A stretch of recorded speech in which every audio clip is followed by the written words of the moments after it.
A service of KIBMradio.com, the Internet's home for an all old-time radio.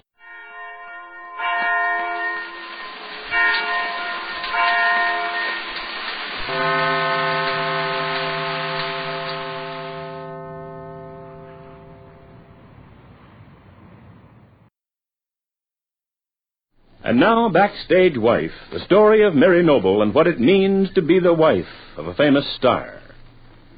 When Rupert Barlow retained the famous trial lawyer Clarence Brewster to defend Larry Noble for the murder of Oliver Wilson, he had other motives than mere generosity. For Rupert is wildly infatuated with Larry's wife, Mary, and he believes that he can cause her to return his interest by seeming to help her in her hour of need. But the plan appears to have backfired. For right now we find the lawyer Clarence Brewster in Rupert's New York apartment on Central Park South, and we hear... I tell you, Barlow, I've never been so angry in all my life. This has never happened to me before. Me, Clarence Brewster, being turned down by a man about to be tried for murder. It's preposterous. Well, you must have bungled the case in some way. Larry Noble is in no position to turn you down, Clarence. Don't tell me I ever bungled a case. I have pride in my reputation. And I could prove to you that in all the years... Oh, never mind. That won't help us now. So Larry told you he's going to get another lawyer. Was never so dumbfounded in my life. What was his objection to you? It's all your fault, Barlow. Why'd you have to be so obvious about your interest in his wife? He's suspicious of your reasons for offering to retain me as his counsel. When I objected to having him drag in a group of his friends to take over my fee, he made up his mind to start over again and hire another lawyer. Well, I thought you said you were going to keep the case, even though this man, Lester Jordan or whatever his name is, and the others did pay your fee. On reconsideration, I decided that was a bad move, Barlow. I didn't expect this to be the result. I tell you, he's going too far. I've never had this happen to me in my life. It's bad for my prestige. Oh, you would think about yourself, Clarence. What about me? If Larry Noble has refused to let me stay in the picture as the man who's paying for his defense, what's the good of all my efforts? I'm just as far away from having Mary Noble's confidence as ever. Now, you told me Larry Noble didn't have a chance of being acquitted. I didn't think he had, Barlow. And I still don't. Certainly not if someone else defends him. But I'd worked out a plan of action that was brilliant. He might easily have got off. And do you think that cheers me, Clarence?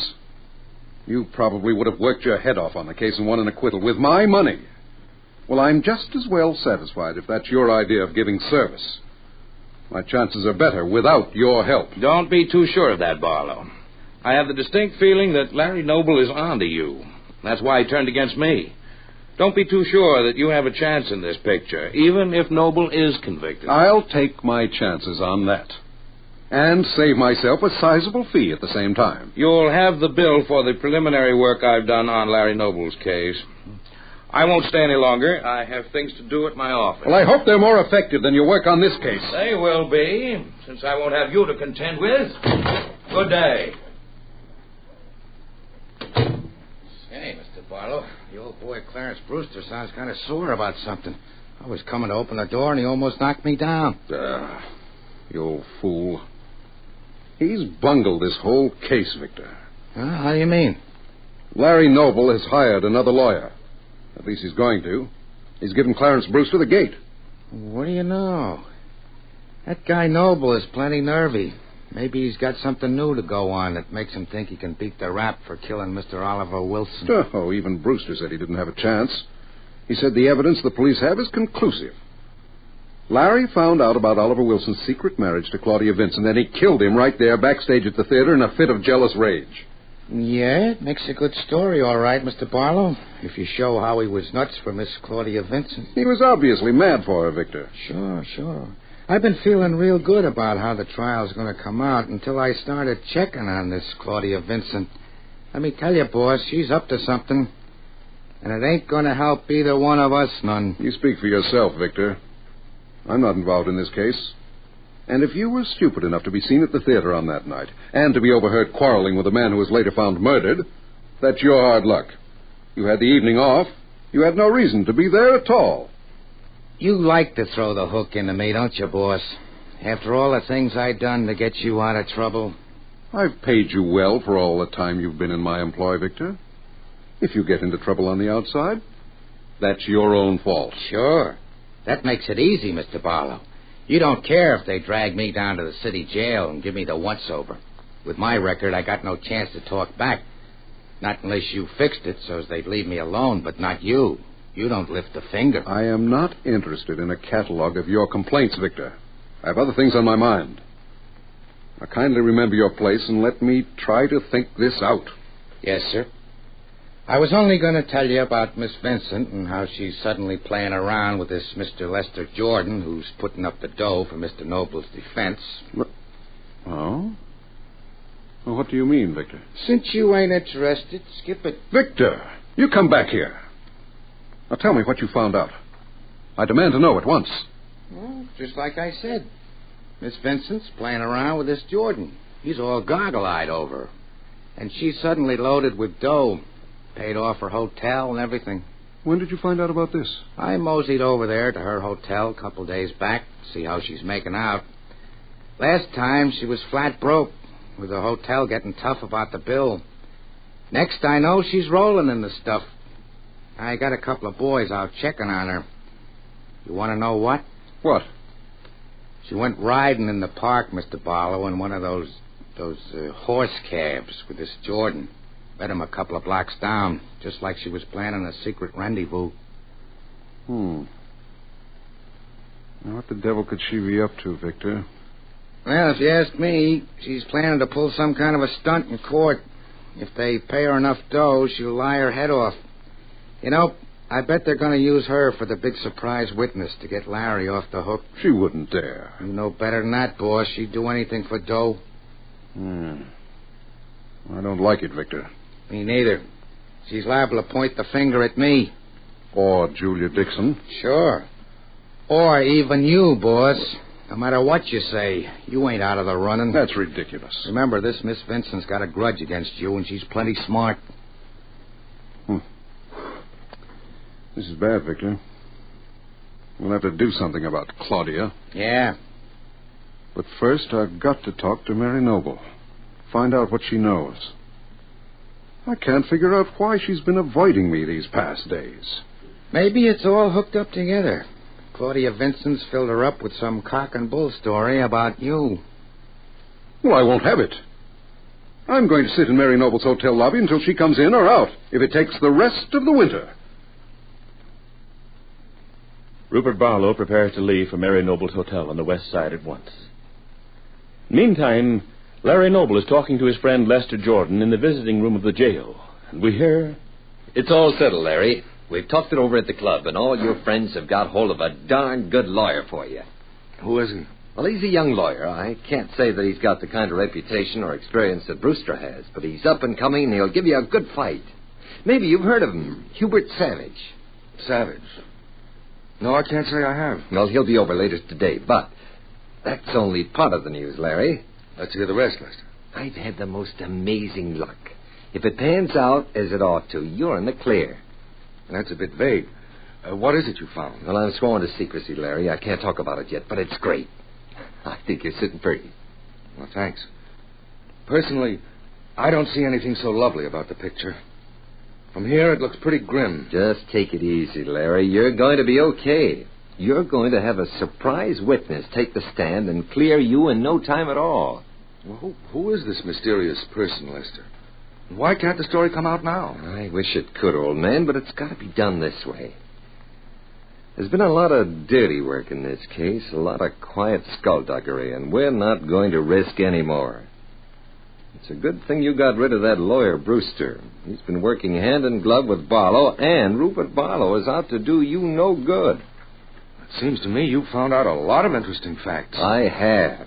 And that's why I'm so set up about your chances. Just keep your chin up, Larry. We're going to see you out of this before you know it. Larry Noble is curious about his friend Lester Jordan's sudden burst of optimism. But if he knew the reason, he might not be so hopeful. At this same time, Mary Noble is coming out of the elevator of the little West Side Hotel where she is staying. And as she starts to cross the lobby, a man rises from a chair and walks toward her and says... Mary? Mary, just a minute. Oh. Rupert Barlow, what are you doing here? Well, isn't it obvious? I'm waiting to see you, my dear. And it hasn't been easy. I've called you a dozen times and asked you to call back, but not a word. I decided something must be wrong, so I came over to wait until you appeared. I wish you hadn't come here. Well, how else could I find you when you won't return my calls? I can't explain about that, Rupert. You'll just have to try to accept my word when I say that I can't talk to you. Why not? I can't explain. It's just... Please, Rupert, I must go now. I'm in a hurry, and I can't wait. You won't shake me that easily, Mary. I don't know what this is all about or why you're suddenly treating me as if I had smallpox. But I demand an explanation. I won't let you get away until you've at least given me a chance to talk to you. But I'm on my way. I can't talk, not I now. swear you won't get away, Mary, my dear. I'll create a scene. You won't want that, will you? You'd better just give in and tell me why I'm suddenly an outcast. Mary looks about the lobby anxiously, sees the clerk watching with interest, and knows that Rupert Barlow means what he says. But what will Mary decide to do? Be sure to be listening Monday to Backstage Wife, the story of Mary Noble and her husband Larry Noble, famous Broadway star.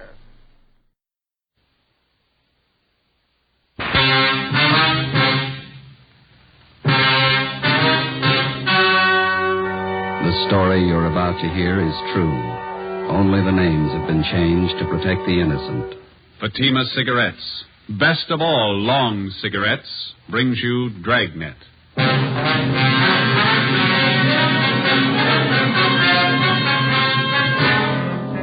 You're a detective sergeant. You're assigned to robbery detail. In 4 months, 15 food markets in your city have been held up and robbed. The bandit is well-dressed, well-armed. Your job, stop him. You'll be amazed when you compare Fatima with other long cigarettes. You'll find they now cost the same. But in Fatima, the difference is quality. You see, Fatima is the quality king-size cigarette because it contains the finest Turkish and domestic tobaccos superbly blended. And Fatima is extra mild with a much different, much better flavor and aroma than any other long cigarette. Because of its quality, its extra mildness, its better flavor and aroma, Fatima has more than doubled its smokers coast to coast. So try comparing Fatima yourself. Fatimas now cost the same as other long cigarettes, but your first puff will tell you. That's different. Yes, in Fatima, the difference is quality.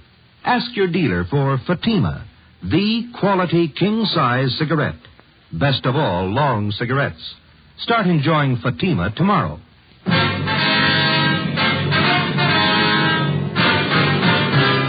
Dragnet, the documented drama of an actual crime.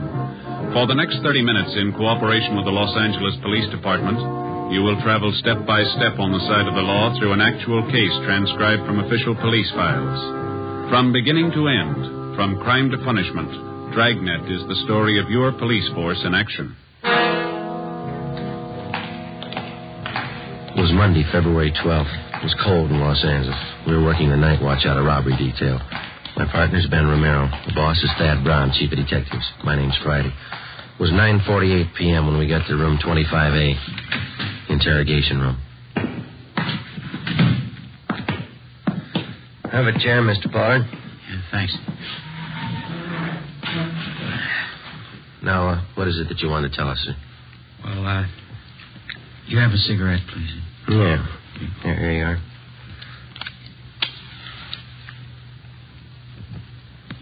Thanks. I'm a little nervous. It's never happened to me before. What's that? Well, after I thought it over, I knew it wouldn't be any use to keep it up. I knew you'd find me. I don't think I quite follow you. I want to confess. That's why I came here. Yeah? I knew I was doing wrong. I just couldn't help myself. What have you done? I'm not trying to defend myself. I needed money, that's all. There wasn't anything else I could do.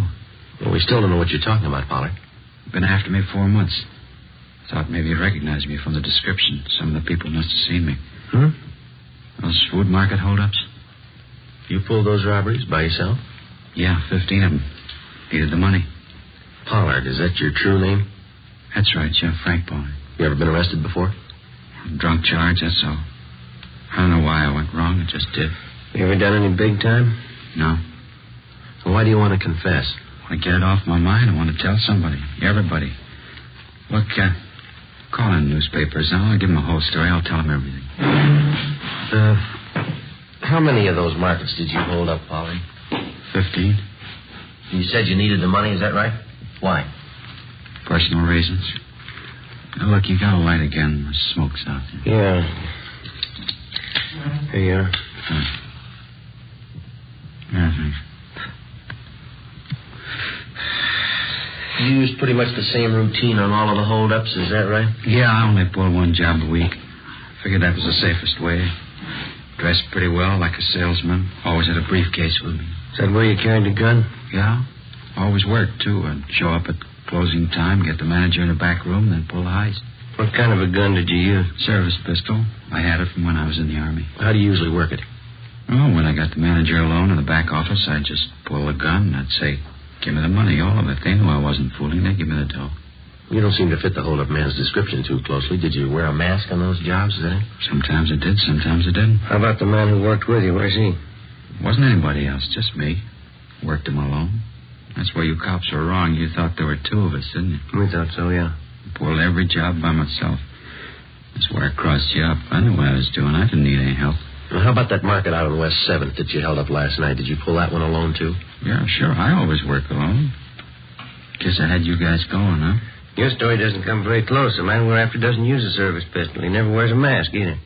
What are you guys getting at? I told you I pull those robberies. I ought to know how it happened. I use a service pistol. Did you use it in that robbery last night, the one out on West 7th? Sure, I always use the same gun. Last night was no different. You're wasting time, mister. How do you mean? Look, I just want to confess. No, sir, there wasn't any robbery last night. On further questioning, the suspect, Frank Pollard, broke down and admitted his confession was a lie. He explained that he wanted the publicity to impress a girlfriend. We had him fingerprinted and delivered him to the Georgia Street Hospital detail. He was filed on and then removed to the psychopathic ward at the county hospital for further examination and treatment. Our 4-month-old search for the market bandit went on. In the 2 weeks that followed, we tracked down more leads. They led nowhere. The real market bandit was still at large. On the night of February 25th, he hit again, this time at a supermarket out on Santa Monica Boulevard. We interviewed the manager, a Mr. Harry Talbot, in his small office at the rear of the store. I guess I should have known better. I got the bulletin you sent out on the guy, his description, everything. I just wasn't thinking, I guess. He came in the market just before closing time, is that right? Yeah, a couple of minutes after 8. Looked well-dressed, had a briefcase under his arm. I fell for it like the rest of them. I thought he was a salesman. Well, how about the man's description, sir? About 5'11", 170 pounds, I guess. Gray suit. It's the same description you had printed up in the paper. Mm-hmm. Was anyone else around when the man came in the door? One of my clerks, Everett Smiley. He saw him leave and get in a car right after the robbery. Is this clerk still around? We'd like to talk to him. Oh, he went down the street a minute. He'll be right back. Mm-hmm. Yeah, maybe that's him. Yeah? Mr. Talbot, you remember me, Mrs. Bolton? Oh, yes, ma'am. I'd like to ask you a favor, Mr. Talbot, as an old customer. I'm tied up right now, ma'am. Could I see you a little later on? I won't even come in, Mr. Talbot. You see, we're having our annual benefit whist party down at the community church. They were going to have it next Thursday, but I made them put it off another week so we could get some decent prizes. Oh, yes, ma'am. Of course, a lot of our people are good customers of the store here, so I knew you'd be willing to give something to the prize list. Oh, yeah. Shall I put you down for one of the door prizes? Maybe 2 or 3 market baskets full of canned corn, peas, things like that. Yeah, okay, Mrs. Bolton. I'll have Everett fix them up tomorrow. Of course. Well, thank you very much, Mr. Talbot. I'll have my boy Robert pick them up tomorrow. You'll have the baskets fixed up real nice, won't you? Yes, ma'am. I'll take care of it. Well, thank you again. Goodbye. Goodbye, ma'am. Goodbye, gentlemen. Goodbye. Mr. Talbot, I wonder if you could tell us what happened after you got back here in your office with the hold-up man. Well, it happened pretty fast. He reached into the briefcase he was carrying like he was going to get his order book, and he came up with this gun. He told me to open that safe there. But I stalled. I said I didn't know how. I see. That's when he started telling me what he'd do to my family, my wife, if I didn't open the safe.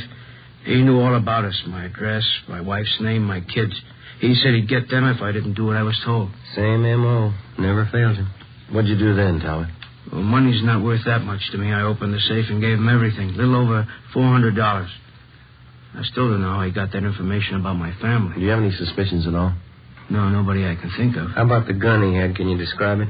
Well, just like you have it listed in that bulletin on him. 38 revolver, blue steel, long barrel. Mr. Talbot. Come on in, Ev.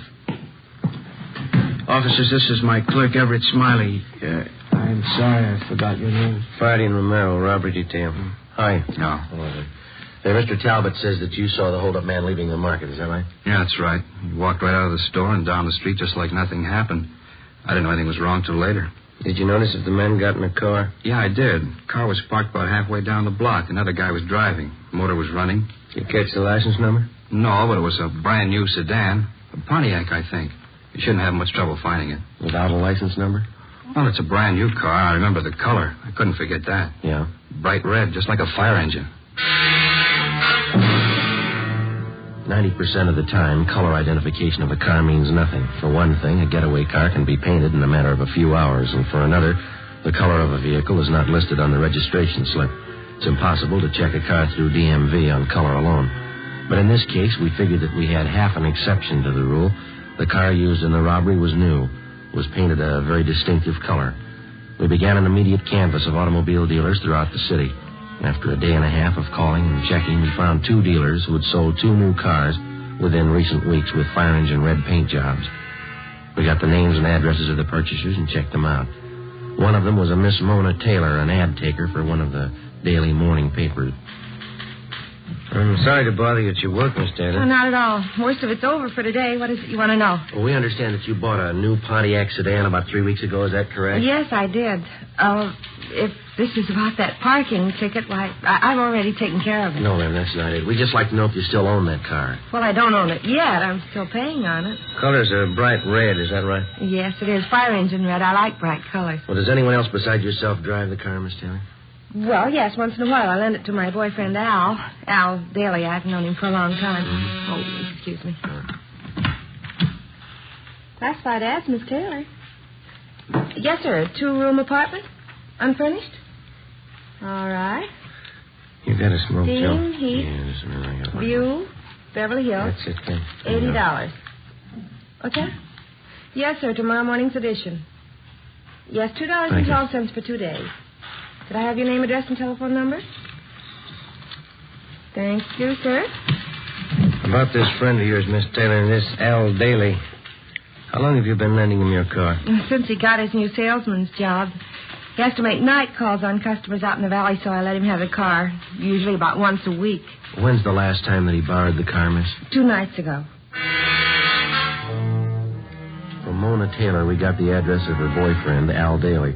We located him in a rooming house on South Boulevard Avenue. He admitted he borrowed the Taylor girl's car the night before, but he denied that he drove it anywhere in the vicinity of the robbery. How about your friend, Jimmy Bray? I don't know. I loaned the car, that's all. He gave me $30. Well, that's an awful lot of rental money. Why did he need a car so bad? I don't know. Why don't you ask him? Where's he stay? Bartlett Hotel. Nathan Flower. Mm-hmm.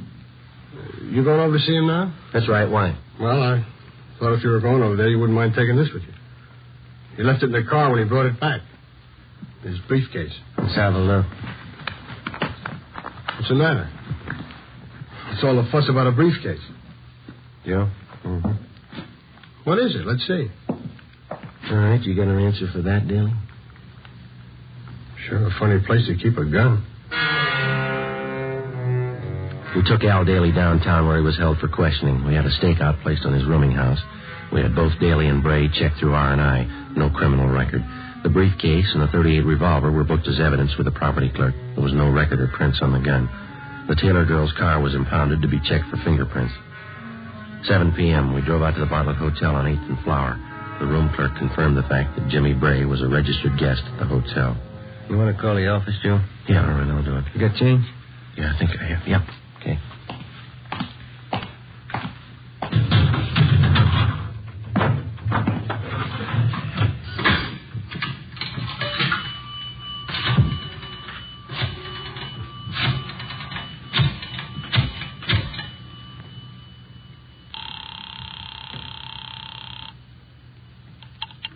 City Hall. 2511. 2511. Robbery, Powers. Joe Friday, John. We're out at Bray's Hotel. We're going to stake it out. He's not in yet. Yeah, that's what I figured. What do you mean? The market out on 12th Street was held up a minute ago. Yeah? Bandit carried a briefcase.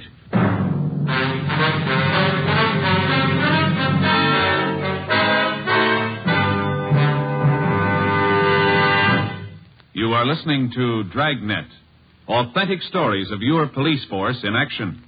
You'll be amazed when you compare Fatima with other long cigarettes. Buy a pack. You'll find Fatimas now cost the same. Light a Fatima.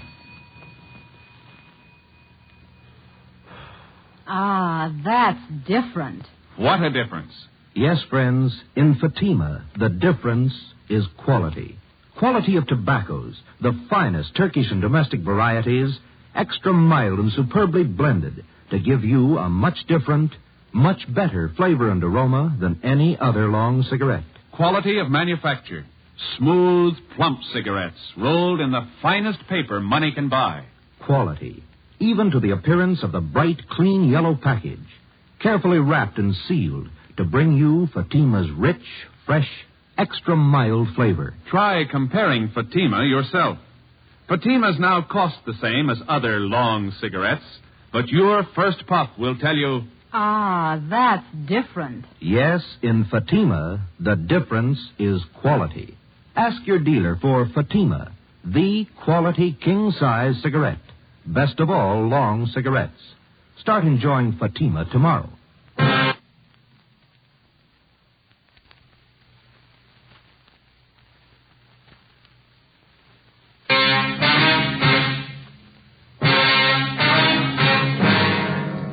.30 p.m. After checking Bray's room and finding nothing, Ben and I remained on stakeout at the Bartlett Hotel. The suspect failed to show up. At midnight, Young and Mackenzie came out and relieved us. We drove back to the office and got the particulars on the holdup of the 12th Street Market. The M.O. was almost exactly the same as in the other 16 robberies. The victim's description of the holdup man matched perfectly with Bray's. By noon the next day, the suspect still had not returned to his hotel. An intensive canvass of the immediate neighborhood around the Bartlett Hotel netted us nothing. Nobody remembered Bray. We checked the bars and restaurants that he was known to patronize. No one had any idea where he might be. Details at the airport, railroad stations, and bus terminals were alerted. We got out a supplementary description on our original APB. The sheriff's office was kept advised. 2 days passed. Still no sign. We questioned and re-questioned Al Daly. Either he couldn't or he wouldn't add anything to what he'd already told us about Bray. A series of stakeouts were placed at food markets in areas where Bray had staged robberies previously. A composite picture of the suspect was made up and given wide distribution throughout the city. It all went for nothing.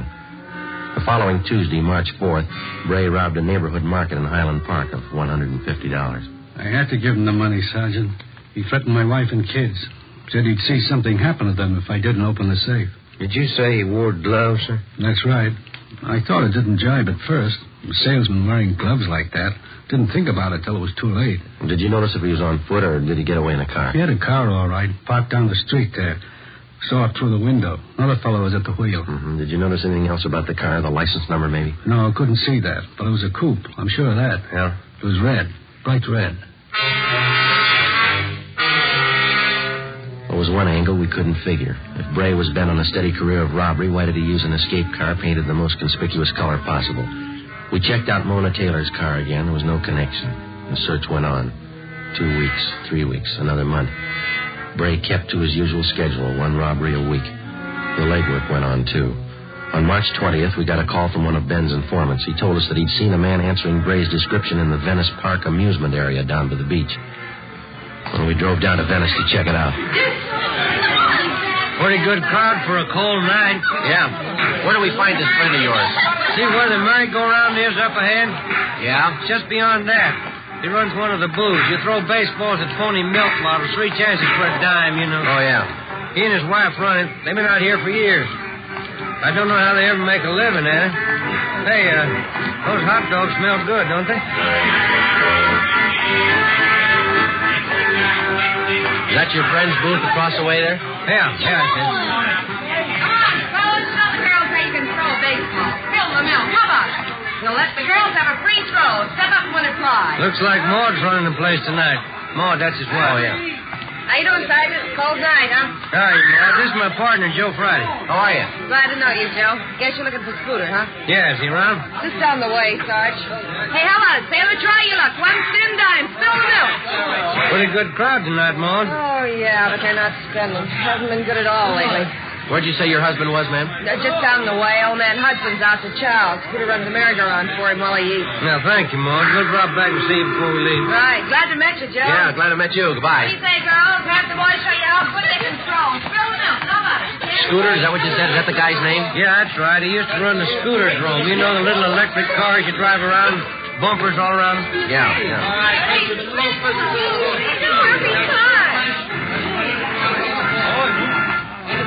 There he is. Scooter? Hey, Scooter! All right, Sarge, I've been waiting for you. Hop on. Yeah, go ahead, Joe. Okay.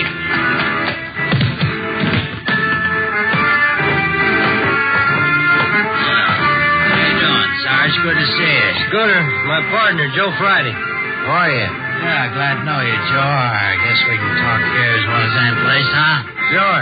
What's the story, Scooter? It's like I told you on the phone. Murphy down the Penny Arcade, he noticed the guy first. He pointed him out to me. He sure hits close to Bray's description. Well, when did you first see him? Oh, 2 nights ago. I wasn't so sure it was Bray the first time. Then I saw him last night. That cinched it. I didn't hear that. I said I saw him last night. That cinched it. Oh. Well, when did this Murphy, was that his name? When did he first see him? About a week ago. He's got an eagle eye for strangers who hang around. Murphy thinks the guy's staying out here someplace. Is there any idea of where? Yeah. Just a minute. No jumping around like that, son. Now you'll fall off and bang your head. Kids. Where'd you spot this man, Scooter? Same place Murphy did it. He's hanging around the shooting gallery down the way. The guy who runs the place is new. We don't know him well enough to ask him about it. You mean this man who looks like Bray just hangs around the counter there? Well, no, not exactly. You see, there's a little office to one side of the shooting gallery, and the times I seen the guy, he was either coming in or going out of there. Mm-hmm. When's the last time you saw him, Scooter? I say, when's the last time you saw him? Earlier tonight, about 6:30. I think Murphy's right. The guy's holding up in there.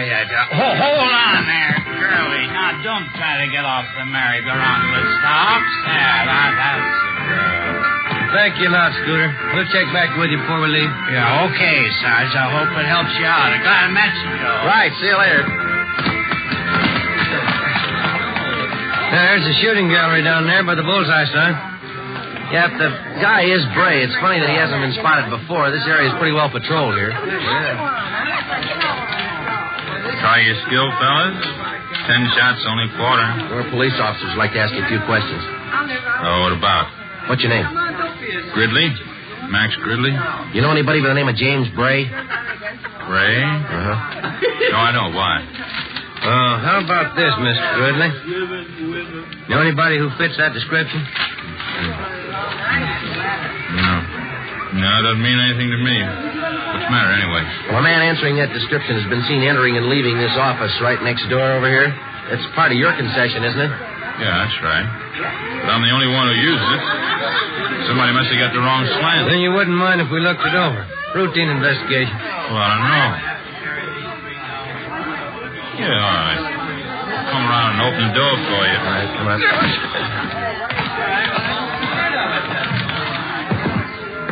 It's just a cubby hole, as you can see.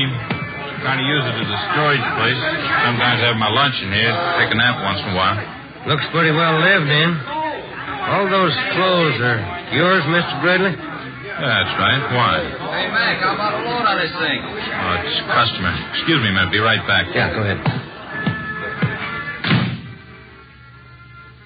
Hey, Joe. Yeah. Over here, have a look. This towel. Yeah. Look at the name stenciled on it. Bartlett Hotel. 9:30 p.m. We advised the shooting gallery operator not to attempt any phone calls. Then I called the office, and Ricketts and Powers came out to help us with a stakeout on the shooting gallery and the adjoining office. Ben and I covered from the Penny Arcade directly opposite the shooting gallery. Ricketts and Powers were staked out 2 doors away at a stand that advertised handwriting analyzed, 25 cents. We waited. Ben munched on a bag of popcorn. 10:30 p.m., no sign of the suspect. 11 o'clock, still no sign.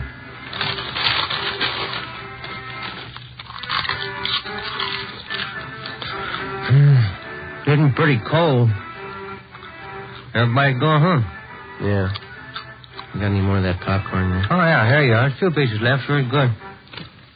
Must have been. Not much in there now. Oh, I'm sorry. I can get another bag. Machine's right over there. No, turn it off. How about some peanuts? No, thanks. Oh, sure there's some in there, Joe. Want some? No. Sure would like to see Bray show up. Hate to spend the night staked out here. Yeah. Hey, wait a minute. Look. Huh? The shooting gallery. The guy in the blue suit? He's talking to the manager. He's going around the side door. Yeah, come on. He's going inside. All right, hold it right there, mister. Joe, watch it. Ricketts, Johnny, cover the back. All right, Joe. I'll get the door. All right. Come on, let's hit it. Yeah. Went out the back. Come on. Yep. Hold it. Johnny's got him. Yeah.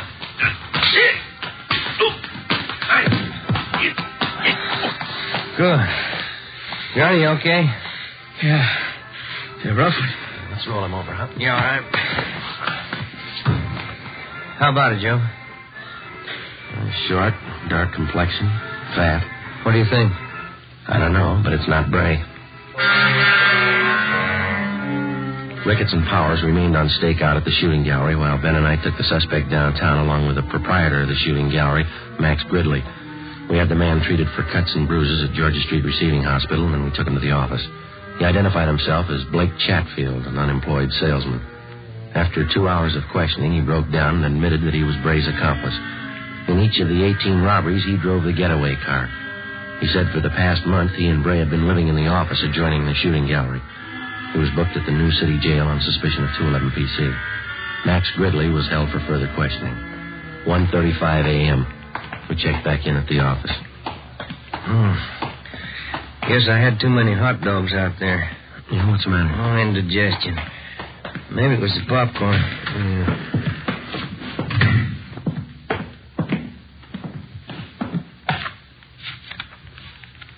A couple of messages in the book. My wife wants you to call her before you go home.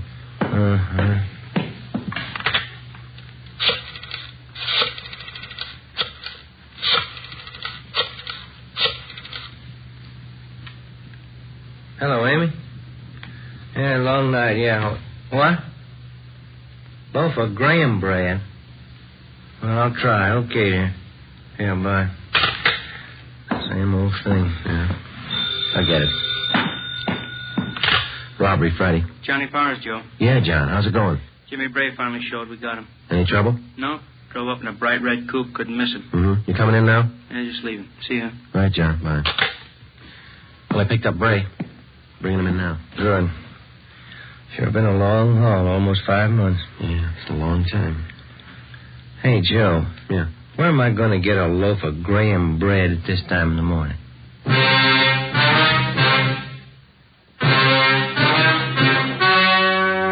The story you have just heard was true. Only the names were changed to protect the innocent. Now, here is our star, Jack Webb. Thank you. For the past few weeks, I've asked you to send me the names of dealers who are out of Fatimas. You see, the demand for Fatimas is so great, I want to make sure that all of you can buy them. So keep on writing. If you find a dealer fresh out of Fatimas, let me know, and we'll have something done about it. Write your dealer's name and address on a card and mail it to me, Jack Webb, Post Office Box 951, Hollywood 28. That's Jack Webb, Post Office Box 951, Hollywood 28. Now, a word for you, Mr. Dealer. The coming holiday season will find new thousands insisting on Fatima quality. So step up your orders for Fatima tomorrow. Get in on the increasing demand for the quality long cigarette.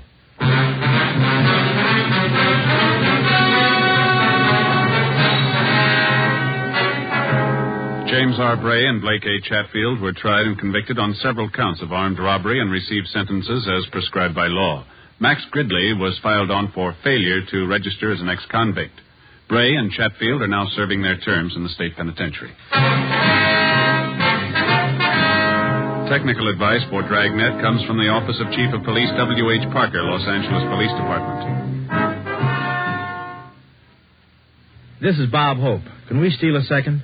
Chesterfield, always wins first place.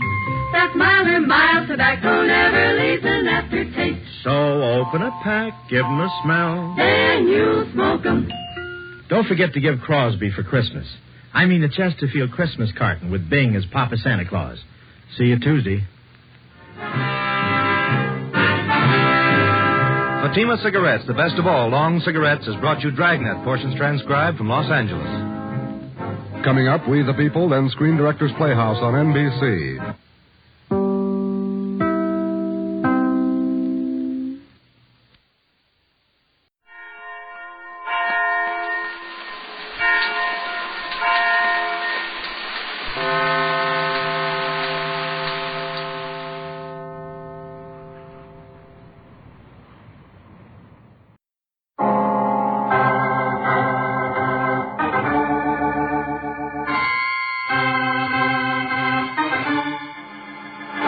My name's Regan. I work for Anthony J. Lyon, International Detective Bureau. They call me the Lion's Eye.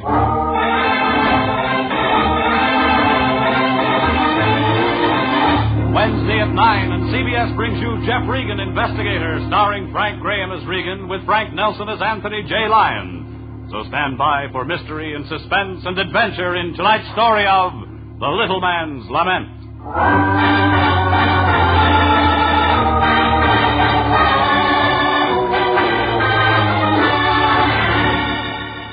They called it Margate Mansion, but the name didn't fit.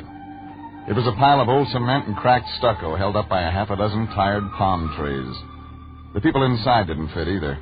A crusty old lady who talked backwards, a redhead with an urge to travel fast. But it was Junior who won first prize. He was half Einstein and half Hollywood playboy. Only when this boy played, it was with poison. It started on a Tuesday. I was headed down Taft Avenue on my way to the laundromat. I had a date with a washing machine and a blonde cashier named Gloria. That's when a cab pulled up beside me and the Lion hopped out. He was blowing sparks out of a fat cigar.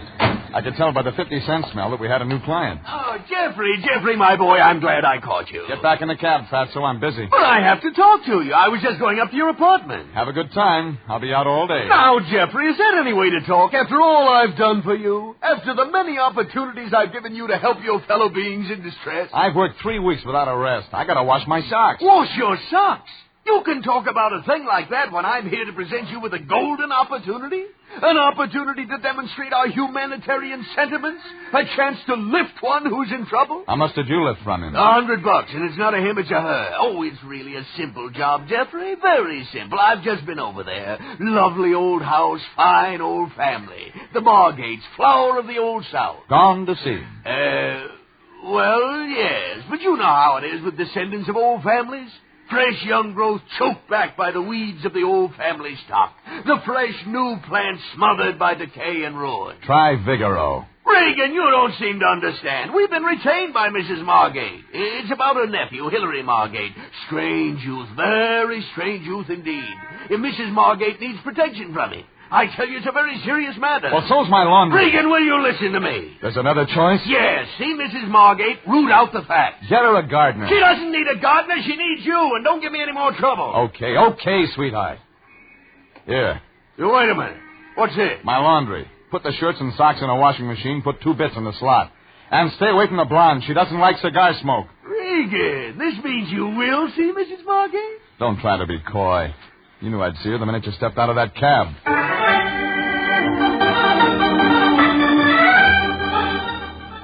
I walked up Vine and turned right past Franklin. All the places up there are old, but Margate Mansion was old when William S. Hart was Gene Autry. A bunch of turrets made out of wood that termites wouldn't look at. But I was looking at what was standing in the front bay window, looking at me. Red hair and wide eyes and a complexion like skim milk. She was what answered the door when I twisted the old-fashioned bell. Hello. I saw you from the window. Yeah, I saw you seeing me. Come in. Come in, please. Thanks. I hope you don't mind the disorder. I'm afraid I don't. Your name? Regan. Oh. Sit here, Mr. Regan. Please don't mind the dust on the sofa. No one nice ever comes, so it doesn't matter. I like you. I want you to stay. It shows. You're not married or anything like that, Mr. Regan. Nothing like that. Oh, that's nice. I'm not married either, Mr. Regan. I heard it was Mrs. Margate. Oh, that's my aunt. I'm not married at all. Mr. Regan, you didn't just come to see my aunt. I've got a lot of time. Oh, I've been foolish again, haven't I? Oh, sometimes I get so mixed up. I'm... Oh, wait a minute. Wait. Yes, Mr. Regan. What's your name? Gwethelyn? Mrs. Margate's niece. Yes? Hillary's your brother? Yes, Mr. Regan. All those questions. Business. Business? International Detective Bureau. Your aunt's on the line for $100 worth. A detective? Well, that's polite for it. Oh, you shouldn't have told me that. You shouldn't have told me that at all. Suppose you tell me some things. I'm mixed up, Mr. Regan. I can't tell. Gwethelyn. What's my aunt? Did I hear the front door bell? Don't say anything. Don't tell her. I did hear the front door. Well, Gwethelyn, who is this man? Regan. Regan? Oh, you're the man they call the Lion's Eye. I've been expecting you. I'm gardening. I should have figured. What? Oh, I have a green thumb, as they say. Follow me. Go to your room, Gwethelyn. Yes, Auntie. Gwethelyn? Yes, Auntie, I'm going. She went all right, like a rabbit at a greyhound race. Only I wasn't sure this rabbit could stay ahead of the dogs. But right then I had another problem, keeping up with Mrs. Margate. It wasn't the way she walked, it was her talk that winded me. Go to the garden. My niece and my nephew are problems that weigh heavily on my heart, Mr. Regan. Oh, this way. Family collapsing and falling to ruin. Just 3 Margates left. Myself and the 2 children, Gwethelyn and Hillary. Only 52 years old with such responsibilities. Hillary? No, myself, of course. 52. But Hillary's the real problem. You follow me? Right behind you. What? Oh, yes, out this door. The garden. There. You see that pool by the date palm? Uh-huh. Fish. Carp, Mr. Regan. He concocts things. Hillary brews things, poisons. One day he fed something he had brewed to Hilary F. Margate, Sr., the carp, and he turned bright green. Hillary? The carp. We found him next morning floating belly up, stark bright green. Hilary F. Margate, Sr., the carp. We name our fish after the dear departed members of our family. Nice custom. Yes. Hilary poisoned the carp when he was only 146 years old. The carp? Yes. Come along. Hilary was only a boy at the time. Such a problem, Mr. Regan. Oh, here, my vegetable garden. Have an onion, Mr. Regan. Delicious. Yeah. Look, Mrs. Margate. Eat the onion, Mr. Regan. George, George is my gardener. I'm over here, Mrs. Margaret. Oh, well, you can go out back and cut the weeds, George. Mr. Regan and I have some private matters to discuss. Yes, ma'am. Excellent, ma'am, George. Excellent. And be sure you get them all, George. We must be rid of the weeds. Yeah. Okay, ma'am. Now we're alone, Mr. Regan. The onion, go on, eat it. As I was saying, Hillary, that boy, such a problem. Yeah, as you were saying. Yes. Good, aren't they? Mrs. Margate, what is it you want me to do? Do? Well, I want you to look after Hillary. I was told you wanted protection. Well, it's the same thing, isn't it? No. Hillary needs a nursemaid. That's not our line. No, see here, Mr. Regan. International Detective Bureau has already agreed to handle my case. Mr. Lyon himself accepted my check. He'll accept anyone's check. But he promised to help. Well, then talk to him. I'm talking to you. I'm explaining. You're explaining nothing. You give me a lot of double talk, and I have a feeling that's all you want to give me. Now, make sense. All right. You're going to force me to say what I hoped never to say to anyone. Not anyone. My life is in danger. I can believe that. My tea. Yesterday, I noticed the odor of almonds. I'm listening. No, I didn't drink it naturally. Naturally. Hillary brewed that tea, Mr. Regan. My nephew. Now you've said something. Where is he? Ocean Park, the shooting gallery. Shooting gallery? Yes, he's strange, very strange. He brews things, collects guns, practices shooting. You won't like him. Suppose I go talk to him. Well, you'd better. As I've said, Mr. Regan, I don't wish to be murdered.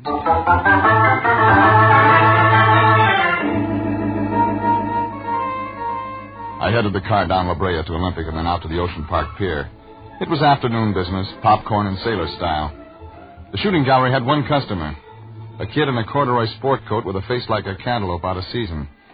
He was taking shots at the little swinging targets. You didn't need the family album to figure him for Hillary Margate. I walked over, but he didn't take the gun from his shoulder. Leeks. Come again? Leeks. Scallions. My name's Regan. Allium ascalonicum, Mr. Regan. Onions. You've been eating them. So? This suggests you're the private detective hired by my aunt. Bullseye? You read palms, too? I fancy myself an amateur detective, Mr. Regan. I seldom miss. I notice. As a matter of fact, Mr. Regan, I'm interested in hiring you myself. Oh, that's a switch.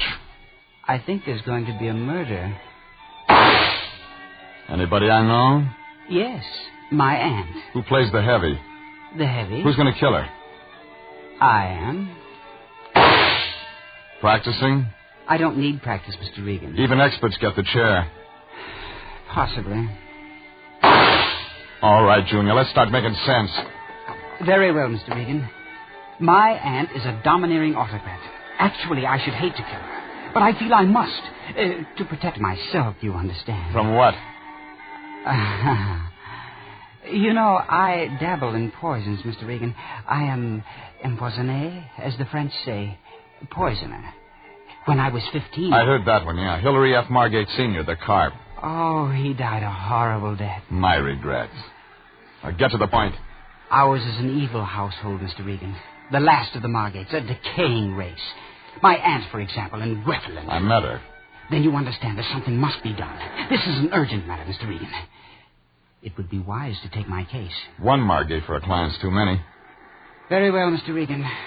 But you want information. Perhaps I'll give it to you tomorrow. I'll phone you. As they say on the radio, you may save a life. Possibly your own.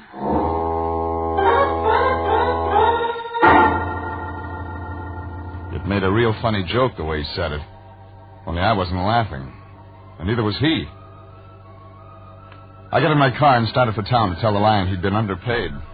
All the way in, I kept getting a picture of a mechanical rabbit going around a track. I tried putting Gwethaland's face on it, and Mrs. Margate's, then Hillary's. The others didn't fit. Gwethaland's did.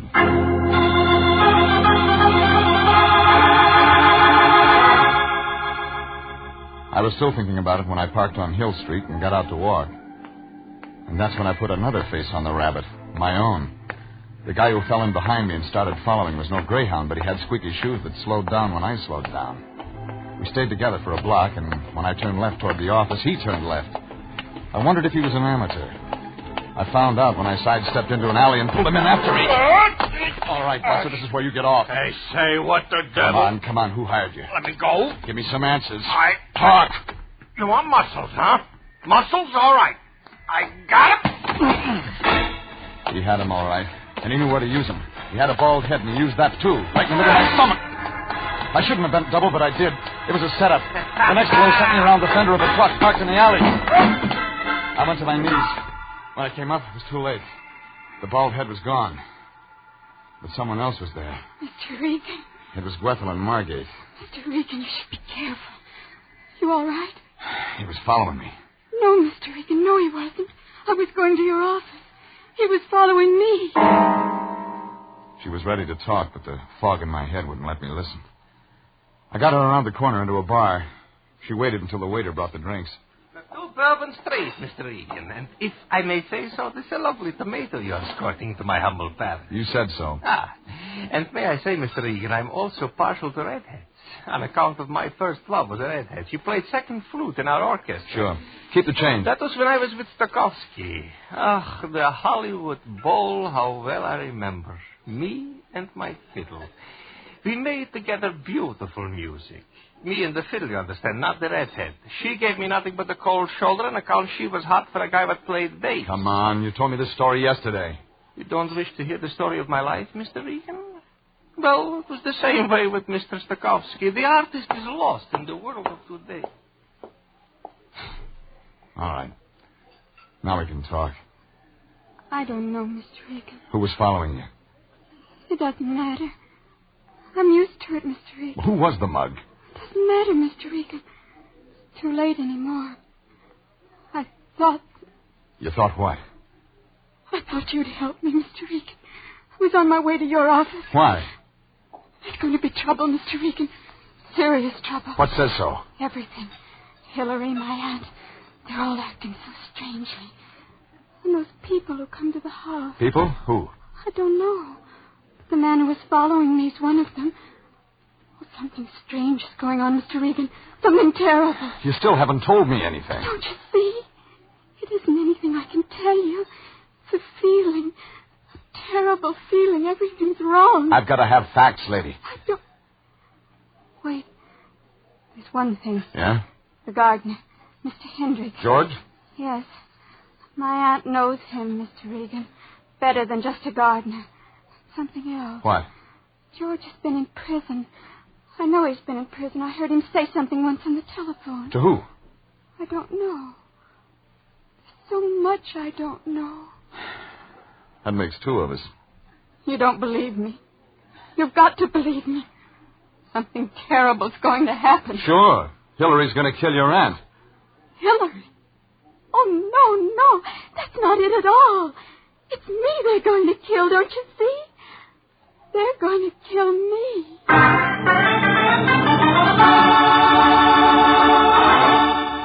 After that, I couldn't get anything out of her that made sense. I loaded her in a cab and then walked over to Pershing Square to feed the pigeons. Maybe something would come to me. Nothing did, except the pigeons. After a while, I went over to the Examiner morgue to look up George Hendricks. There was nothing, not a word.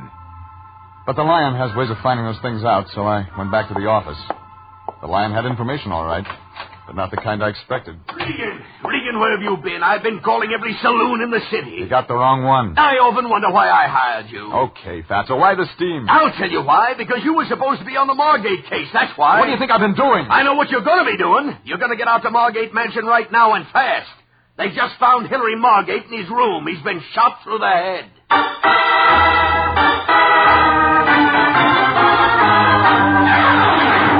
This is CBS, and you're listening to The Story of the Little Man's Lament. Tonight's adventure with Jeff Regan, Investigator. Here's a special word for those of you who are interested in setting up a retirement fund. One that will permit you to have some of the good things of life before you're too old to enjoy them. Join the payroll savings plan where you work and invest in United States savings bonds. Under this plan, your firm sets aside whatever sum you name from each paycheck and uses the money to buy savings bonds for you. Buy United States bonds and keep them. And now, back to tonight's story of the Little Man's Lament and Jeff Regan, Investigator.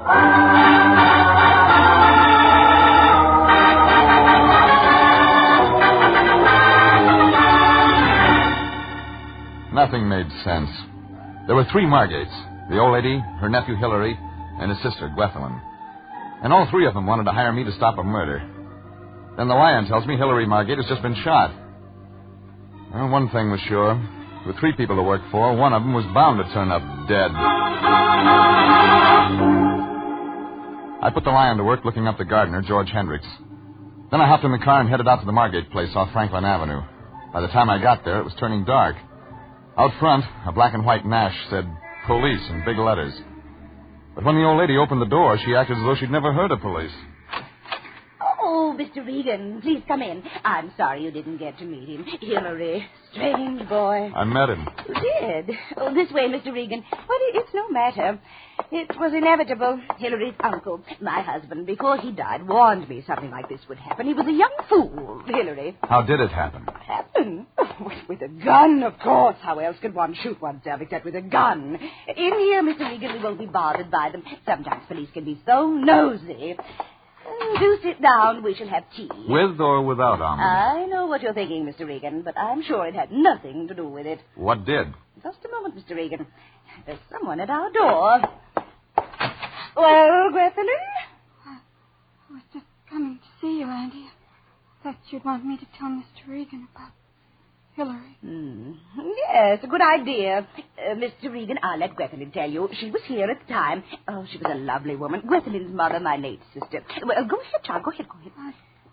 I got home about 5. Better sit down, child. No, not there. Here. Yes, Auntie. Well, Mr. Regan, Hillary was in the gun room reading. I went in to talk to him, but he ordered me out of the room. He said he didn't want to be disturbed. He was concentrating. Go on. I left the room.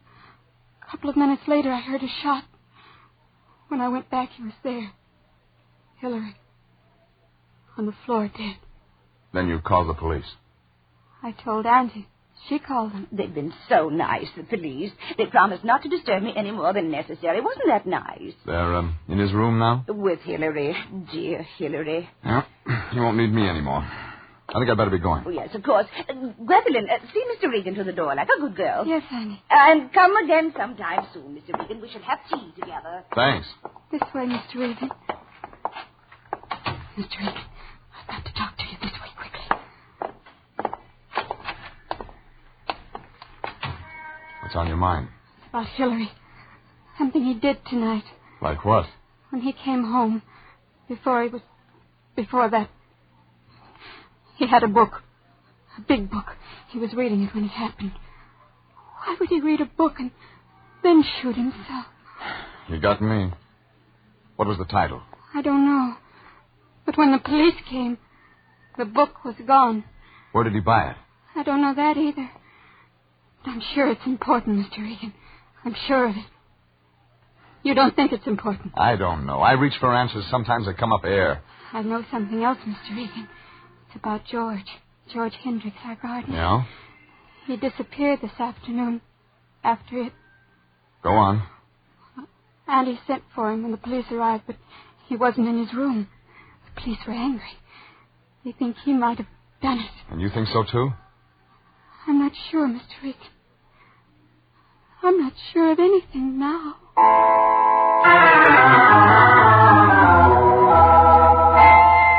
She turned and ran into the house and left me with a lot of night air and cool breeze. If Hendricks had taken a powder, the police would check that angle. That left me with a book. A very big book. I walked down Franklin toward my car. Up ahead, I saw a small man in a black suit locking up a shop door. Over his head, a sign said Franklin Avenue Bookshop. That did it. I caught him before he closed up. I beg your pardon. You know Hillary Margate lives up the street? Yes, I know him. Why? Was he in today? He's a regular customer. Was he in? Yes or no? Yes. Did he buy a book? No. You sure?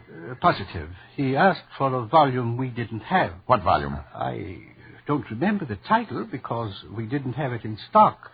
It was a textbook. Textbook? Yes, on horticulture. Plants. Plants? Does that mean something to you? Yeah. It could explain why the Margate family has gone to seed. It was crazy, but it was beginning to untangle. I headed for my car up the street. Before I touched the starter, I found out I had company. All right, Regan, drive. The gun in my back told me he meant it. One look in the mirror told me he was George Hendricks. Well, you're calling him. Where to? Your apartment. I want to talk.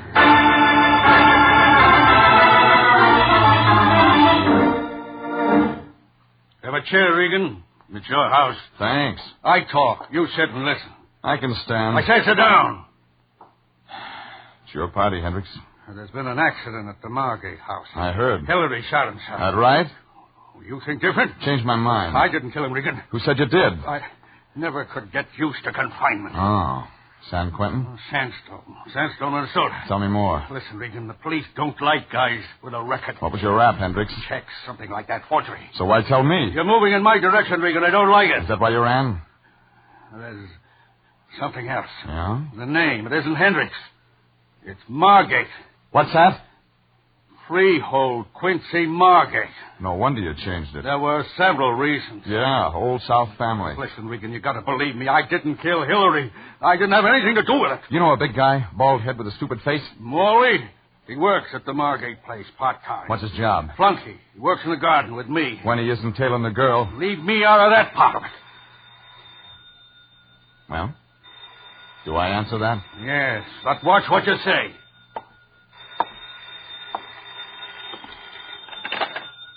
Regan. Regan, I expected to hear from you sooner. What's happened to you?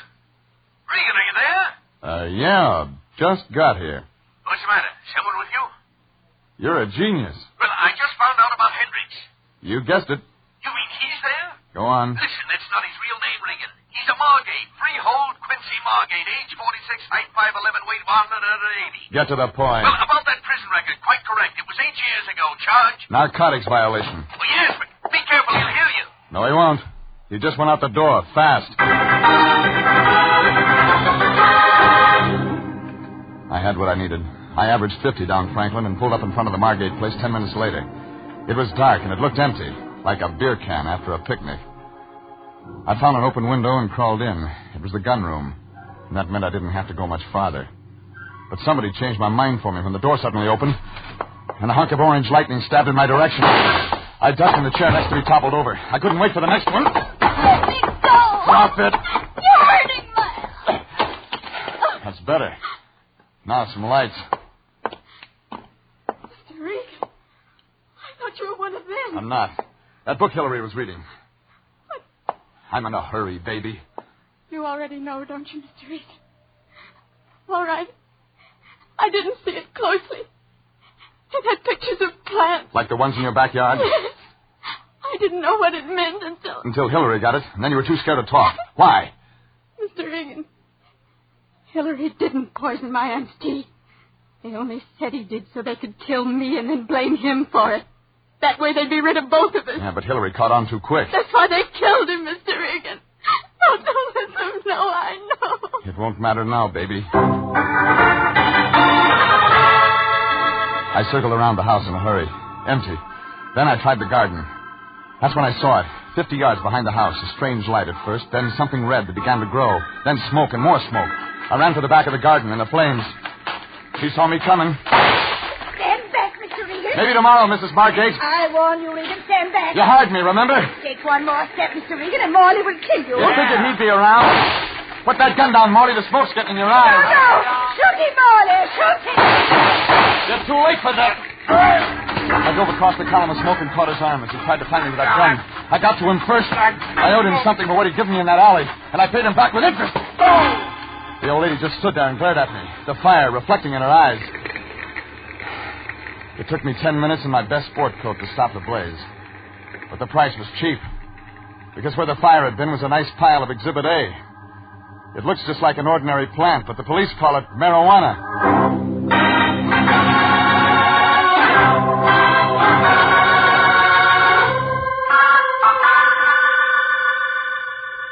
Somebody spotted the smoke and called the fire department.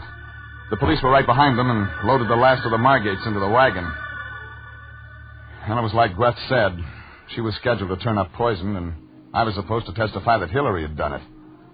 Only Hillary caught on too fast, and they gave him a bullet for his trouble. And after I finished up at headquarters, I went to the office and filled the lion in. He was disappointed.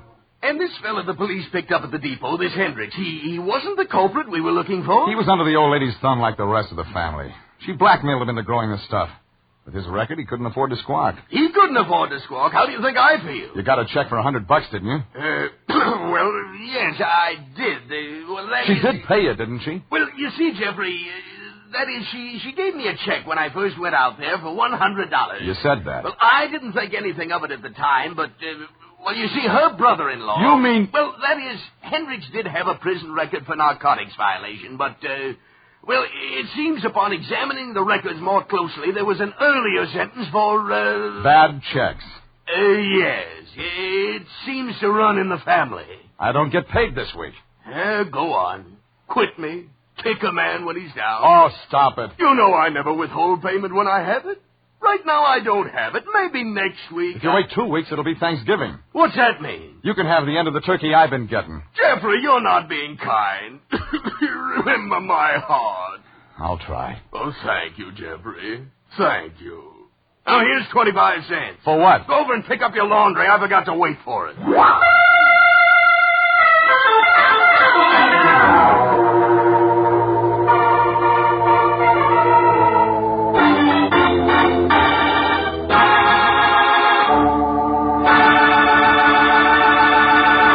Jeff Regan, Investigator, is written by William Frug and William Fifield, directed by Sterling Tracy, and stars Frank Graham as Regan with Frank Nelson as Anthony J. Lyon. Original music is by Dick Arant.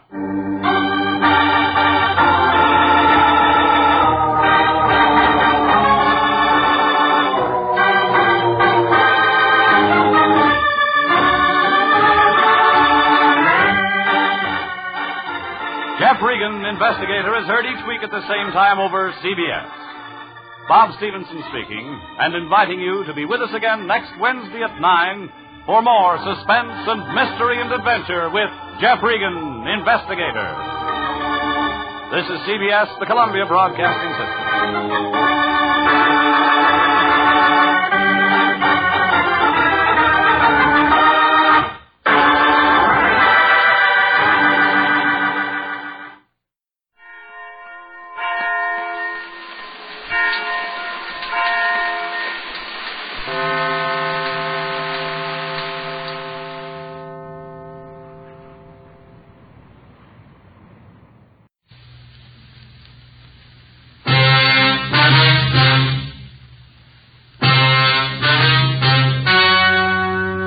The story you are about to hear is true. Only the names have been changed to protect the innocent. Fatima Cigarettes, best of all long cigarettes, brings you Dragnet.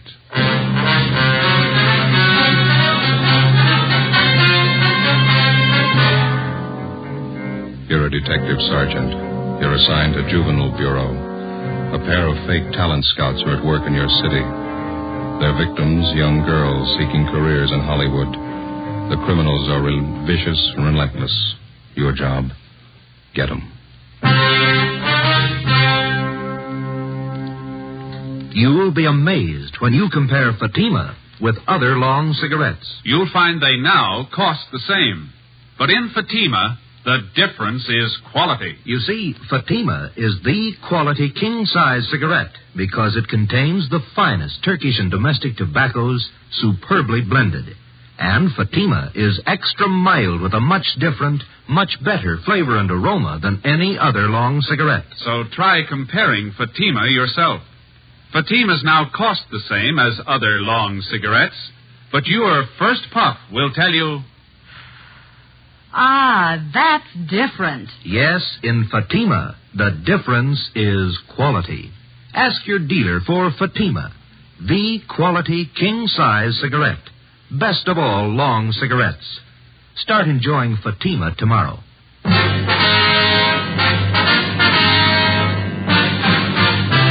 Dragnet, the documented drama of an actual crime. For the next 30 minutes, in cooperation with the Los Angeles Police Department, you will travel step by step on the side of the law through an actual case transcribed from official police files. From beginning to end, from crime to punishment, Dragnet is the story of your police force in action. It was Tuesday, May 7th. It was mild in Los Angeles. We were working the day watch out of Juvenile Bureau. My partner's Ben Romero. The boss is Inspector Bowling, Commander, Juvenile Division. My name's Friday. It was 10:13 a.m. when I got to 1335 Georgia Street, second floor. The squad room. Hi. Hi, Ben. Did you pick up that latest run the stats office made for? No, I don't think they got it ready yet. Notice there in the book it's been ready since yesterday. You were over there. You could have picked it up. Well, yeah. What's the matter with you this morning? Don't you feel good? Just this stinking cold seems to be settling in my chest. Miserable. Yes, sir? Can I help you? Oh, yes. I'd like some information, please. This is the Juvenile Bureau, isn't it? Yeah, that's right, sir. What can we do for you? Oh, mind if I sit down? I'm climbing those stairs. Takes your breath away. Yeah, sure. Here you are. Thank you.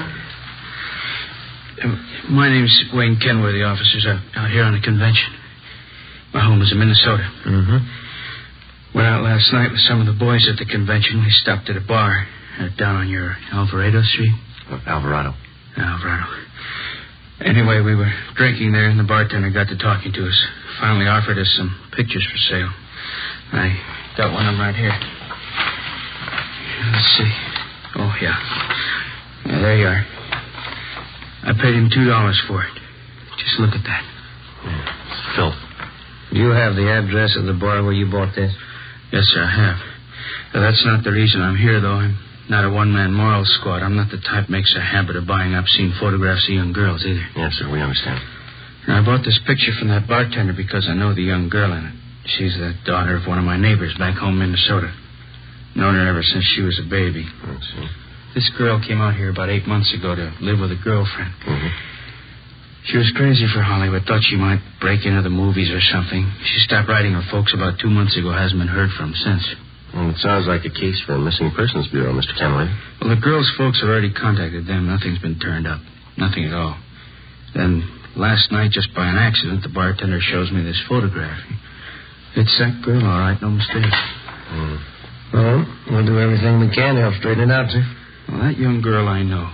I've known her since she was a baby. Good family, good training.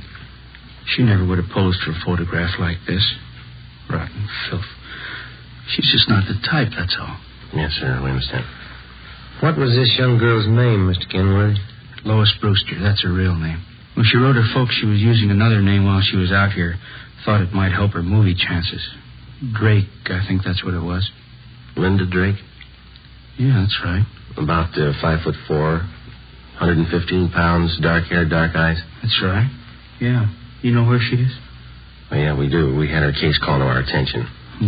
Where is she? Is she all right? No, sir. She's dead.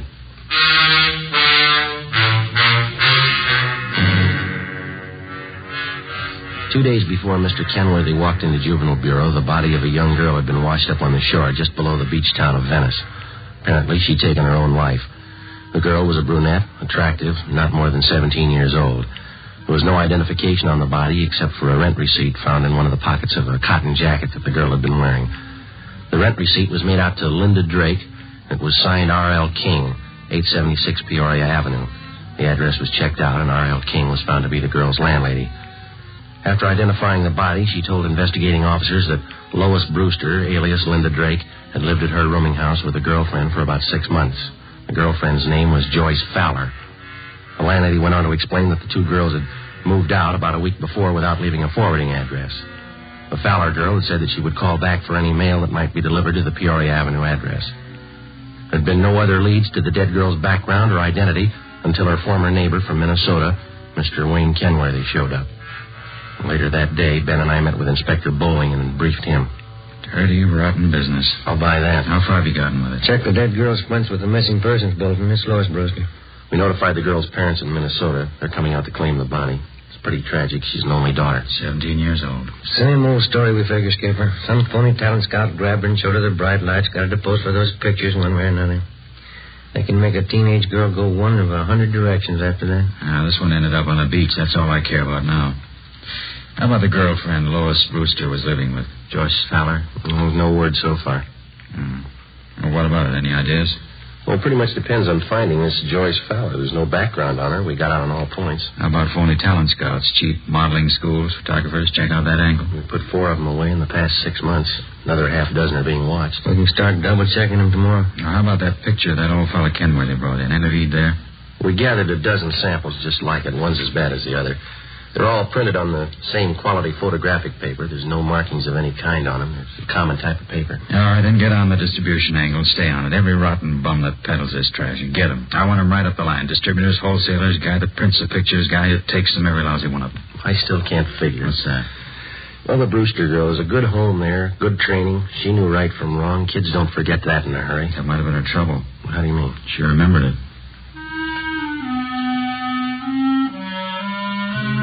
Wednesday, May 8th. 6 teams of men from Juvenile Division, working in conjunction with the Detective Bureau, started the drive against the obscene literature and photography traffic. Within 2 weeks, more than a dozen wholesalers, distributors, and small-time peddlers had been apprehended and were awaiting prosecution. But we still had failed to uncover any new leads in the Lois Brewster case. The roommate, Joyce Fowler, the all-important witness in the case, was still missing. No trace of her. The dead girl's parents arrived in the city, claimed the body, and took it back to Minnesota for burial. The drive continued. Another week passed. On May 29th, on a tip from a usually reliable informant, Ben and I checked out a small photographic studio on Sunset Boulevard, operated by an Emil Joseph Martin. He was sullen and uncooperative. We checked through his files. Just what I told you. A few special shots I keep filed away just for laughs. Once in a while, a friend drops in. I print one of them up for him. Yeah. Hold that one up to the light. Some of them are nice-looking dolls, huh? I print one up for my friends once in a while. What kind of friends do you have? What? How about this negative here, Martin? Do you mind printing this one up for us now? Sure, officer. My compliments. How many copies you want? One's enough. If you say so. Let's see. Yeah, one of the best. I'll print it up right now. This way.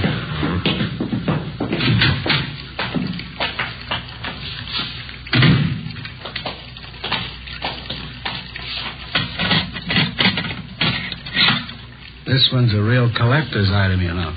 Yeah, right. A friend of mine got me the negative. $100 it cost me. Worth it, though. I'll make up a couple of prints for you, huh? One's good. Okay, anything you say. You want to get that light switch? Oh, yeah. All right.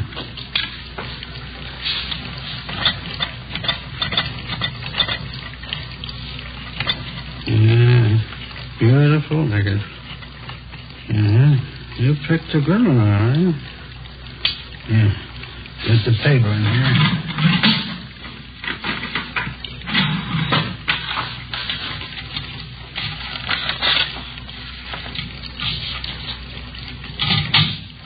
Yeah, that did it. Okay, one print. That's all you want? That's all.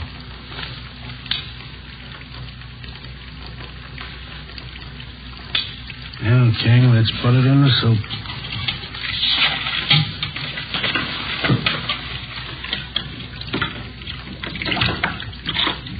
Yeah, I bet you get a kick out of this one. Real beautiful girl.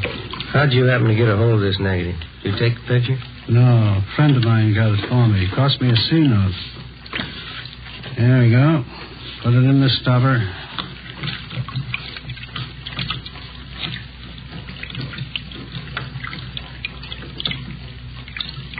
There we go. Uh-huh. How about that? How about the guy you got this negative from? Did he take the picture? No, he bought it from somebody else. Don't know who. Cost him $350. Worth it, though, huh? Hi. Isn't that beautiful? We've seen her before. Oh, that's so? You know her? Only from her pictures. Oh. Of course, you understand I didn't take the picture. I just bought a negative, that's all. You couldn't tag me for that, could you? We're going to try, mister. Get your coat. Oh, no. Wait a minute now, officers. I'm small fry in this operation. You know that. You want the big fish, right? We want all of you. You know who they are? Well, some, maybe. Must be worth something to you. Well, you know better than that, Martin. If you cooperate, we'll mention it in our report. That's all we can do. No promises. Not a very good offer. You're not in a very good position. Yeah. Bye. All right, I'll tell you. Emil J. Martin was booked at City Jail for violation of 311 PC. His file of lewd photographs and negatives were impounded and booked as evidence. With the help of information which the suspect had given us, we were able to round up 3 wholesalers and another distributor of obscene books and photographs. Each one of them was questioned thoroughly. We ran into the same old routine. They denied knowing anything about the man who was masterminding the racket or where he was operating from. The Lois Brewster case dragged on. No progress.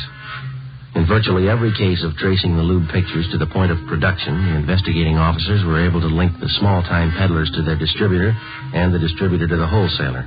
Well, that's where it stopped, a dead end. Beyond that, nobody knew anything about the operation of the racket. Stakeouts were set up at locations where sales and deliveries of obscene material were known to have been made. Nothing happened. The drive stalled. Thursday, June 11th. And now, Joe? Yes, Gibber? First piece of news in the month. The policewoman just called it in. Yeah? Lois Brewster's girlfriend, Joyce Fowler? Yeah? She's been found.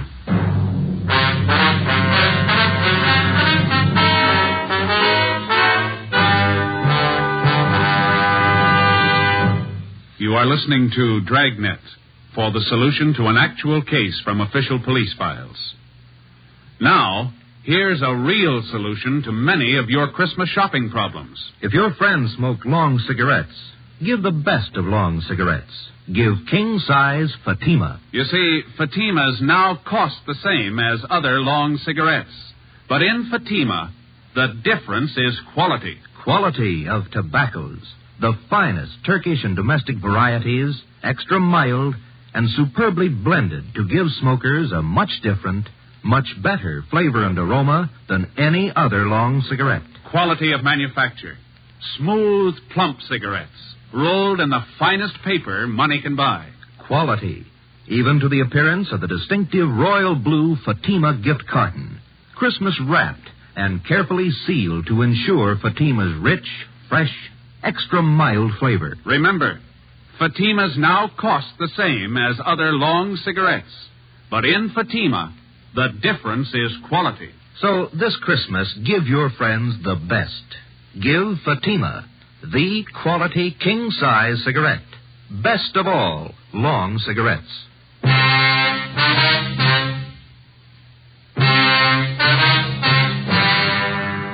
Like most organized crime, the traffic in obscene literature and photographs is a racket jealously guarded because of its heavy profit. It's nationwide, and every year it nets millions of dollars for underworld promoters and their employees. As an organized business, it's one of the most vicious and insidious rackets that exist today, despite the fact that many citizens regard it lightly. Thursday, June 11th, 10 a.m., Ben and I met with policewoman Paula Johnson. She told us that the previous evening, Joyce Fowler, the girl Lois Brewster had been living with, had gotten into a brawl with an unidentified man at a bar on Sunset Boulevard. Police officers arriving at the scene identified her as the missing girl and handed her over to juvenile authorities. At 10:30 a.m., Joyce Fowler was brought to the interrogation room. She was a tall brunette, fairly attractive. She looked older than her age.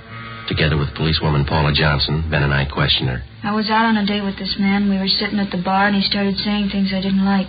What a row, that's all. The man seemed quite a bit older than you, Joyce. Was he a good friend of yours? Friend. He was about 50, I guess. I thought he was all right. He wasn't. How old are you, Joyce?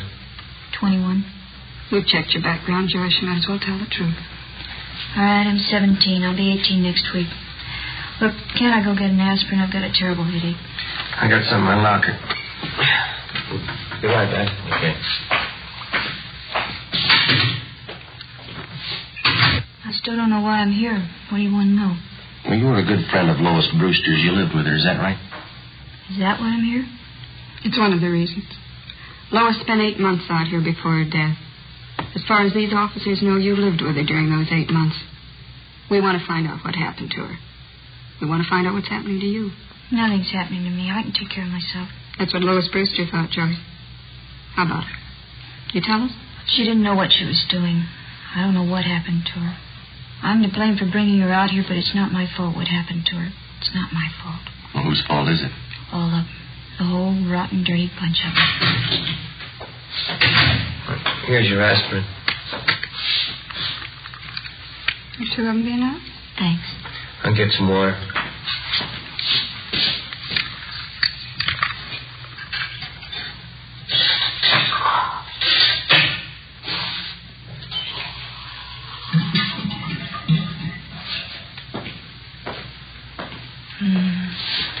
Something wrong, Joyce? Don't you feel well? I'll be all right. Right, here you are. Thanks.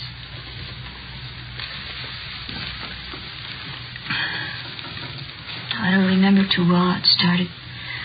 Lois came out to Hollywood to live with me for 6 months, you know. Yeah, we know. We tried to get modeling jobs, bit parts in the movies. We didn't have much luck. We had to eat, pay the rent. So we took jobs as waitresses at a drive-in place out on Santa Monica Boulevard. Are you still working there? No, we were only there 2 weeks, and we got this other job. That's when it started. And what was that? One day, these 2 men drove in with a brand new Cadillac, ordered a couple of Cokes. I could tell they were watching us, Lois and me. When they were leaving, they gave me a card. They said they were talent scouts. They asked us to come to their offices for interviews. You still have the card they gave you? No, I looked for it once. Guess I lost it. Mm-hmm. Would you go on, please? The older fellow's name was Fred Ramus. Other one was Mr. Gilbert. They were both very nice. We didn't think anything was wrong. Didn't you go for the interview? Yes, Lois and I both went. They talked to us a lot, had us read out of a script and walk up and down. They said both of us showed a lot of promise. They said they wanted to be our agents, so we signed a paper. Fred Ramus told us he'd see we got a break. Mm-hmm. Did either of them ever arrange any legitimate interviews for you? I mean, with the movie studios, radio, television, anything like that? No. They took us out quite a bit, restaurants, nightclubs. Told us we had to be seen around town first. Had to show us off to the producers, all the important movie people. Both of them were very nice. Did you keep on working at the drive-in? No, they had me and Lois quit the job. Said it wouldn't look right. We still had to eat. We still had to pay our rent. That's when they brought up the idea of the pictures. What pictures do you mean, Joyce? I'm sorry. Could I have some more water, please? Oh, yeah?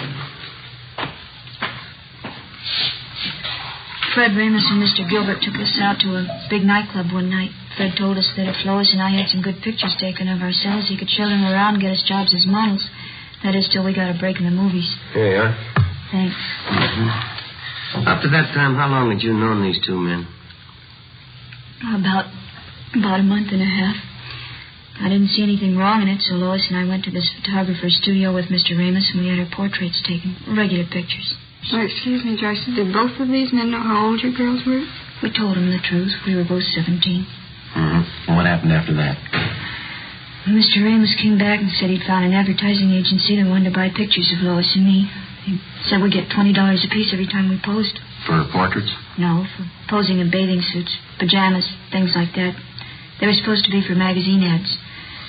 In about a week, he brought us to his office and said the agency wanted us to pose without clothes, without anything. He said he'd pay us $40 for that. Oh, go on, George. They showed us lots of pictures of models like that. They talked about it all the time. We kept saying no, both of us, Lois and I. Did you ever agree to pose for the kind of pictures they wanted? You can't agree to something you don't know about. I don't know how it happened, but it did.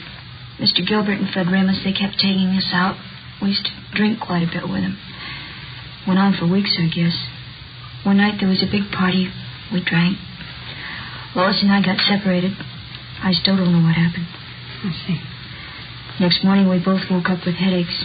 Fred Ramos came and showed us the pictures. I felt dirty all over. I don't know how it happened, I swear it. Lois began to cry. I hit Mr. Ramos. I slapped him. And what does Mr. Ramos tell you? He pretended to be very nice about it. Said he'd pay us well if we go on posing for pictures, the kind he wanted. If we didn't, he said he'd wreck any chance we might have in Hollywood. Said he'd see that the pictures got out. Threatened to send copies to our families, our friends back home. Didn't you think of going to the police? We talked about it. We were afraid of the publicity in the newspapers. We just kept going on, doing what he said. It was like a nightmare. Kept getting worse. We kept getting in deeper. Sorry, did you have that envelope? Yeah.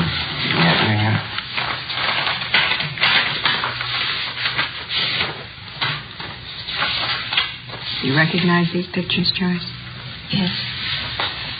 Mr. Ramos and Mr. Gilbert, they have you posed for these? Yes, that's some of them. We always drank a lot so we wouldn't remember. That's not why Lois is dead, though. Those pictures aren't the reason. Well, how do you mean, Joyce? Ramos and Gilbert, they'd fix up dates for us. They said the men were their friends. 3 or 4 times a week they'd call. We had to go out with them. We had to do what they said. One morning we got home about 5:30 in the morning. Lois changed, said she was going for a walk. I went to bed. She left a note. I never saw her again. I see. Romero? Oh, yeah, just a minute. It's that long-distance call we placed to your home, Joyce. Joanne. Oh, thanks. Hello? Yeah, it's me, Joyce. Yeah, it was just a mistake. Yeah. How's Uncle Henry? Swell. No, it's all right. Don't you worry. Yeah, all right. I'll write you tomorrow. Yeah, bye. Thanks for placing the call, Sergeant. You're welcome. Glad to do it. Anything else you want to know? Yeah, there's just one more thing. Do you still have that note that Lois Brewster wrote before she died? No, I lost it. I remember what it said, though. Yeah. It said, I'm sorry. It was signed Lois. That's all.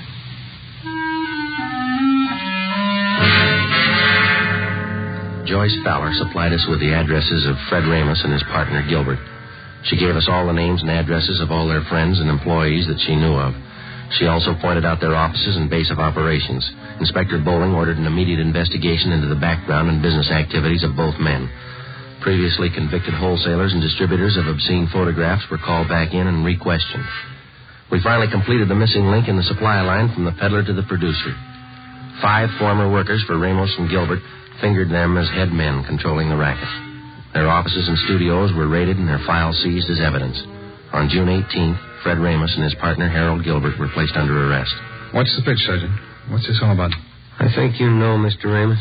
You can't tag me on those pictures. You want to get your hat? It's artwork, legitimate artwork. My lawyer can prove that. He better be good. You bet he is. You know, I'm kind of surprised at you cops taking the word of somebody like that Fowler girl. She doesn't know what she's talking about. She's a psycho. Is that right? Why, sure. I tried to do something with her and that girlfriend of hers. I even signed up as her agent. They were hopeless. You've got quite a stack of negatives here. Pictures of both of them. 17-year-olds. They're just candid shots, you know. Spicy for my private collection. There's nothing wrong in that. I figured I'd give the girls a break, let them earn a few bucks. Yeah? Look, I couldn't have treated those girls better. I took them around, showed them the town. Both psychos. I never did trust them. Well, that's the big difference, Remus. Huh? They trusted you.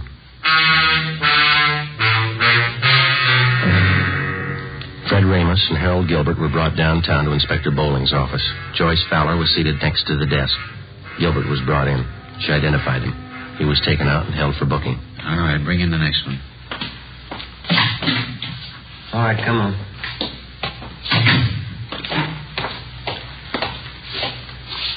Yeah. Can you identify this man, Miss Fowler? Yes, he's Fred Ramos. What's the trouble, Joyce? Weren't you satisfied with what I was paying you? Could have settled this between ourselves. If you had any beef, you could have come to me. You're lucky, Fred. I'd kill you now if I could. Oh, Joyce, come on now, sit down. All right, Sloan, take him out. Joyce, sit down. Come on, sit down. Be back in a minute, Joe. All right.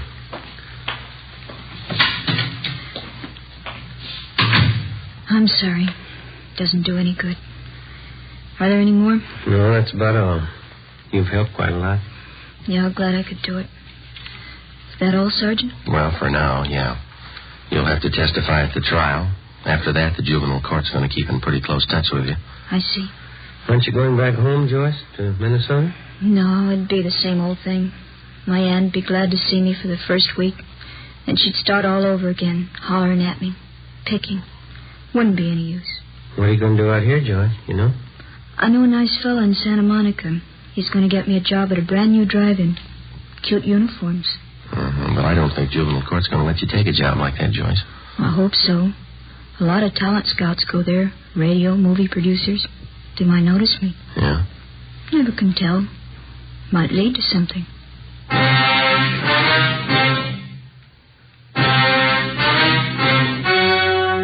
The story you have just heard was true. Only the names were changed to protect the innocent. On October 4th, trial was held in Superior Court, Department 91, City and County of Los Angeles, State of California. In a moment, the results of that trial. Now, here's our star, Jack Webb. Thank you. To get year-round thanks for the gift that you give this Christmas, why not give Fatimas to every long cigarette smoker on your list?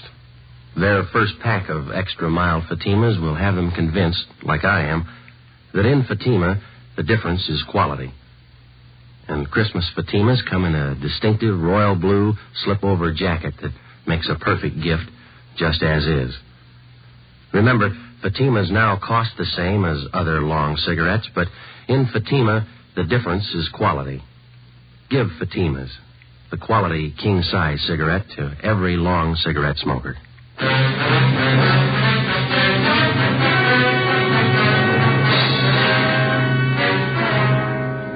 Fred Ramus and Harold Gilbert were tried and convicted on several counts of rape and lewd conduct. They received sentences as prescribed by law and are now serving their terms in the state penitentiary.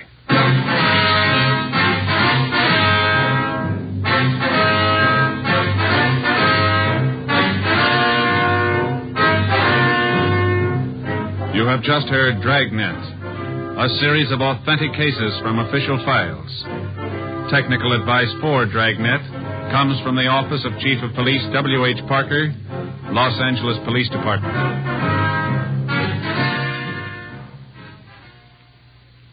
This is Bob Hope. Can we steal a second? Chesterfield always wins first place. That milder mild tobacco never leaves an aftertaste. So open a pack, give 'em a smell. Then you'll smoke 'em.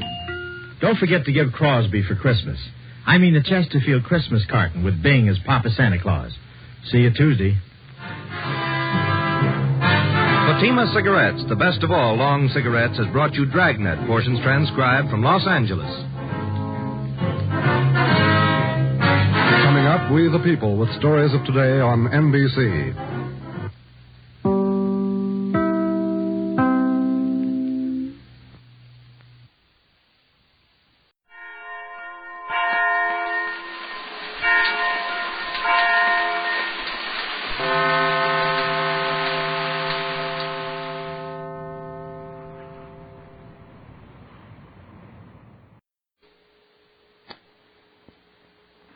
one's about Pete Kelly.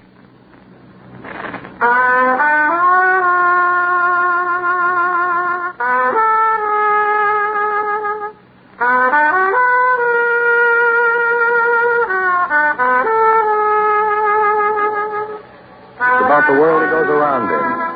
It's about the big music, and the big trouble, and the big 20. So when they ask you, tell them this one's about the blues. Pete Kelly's blues.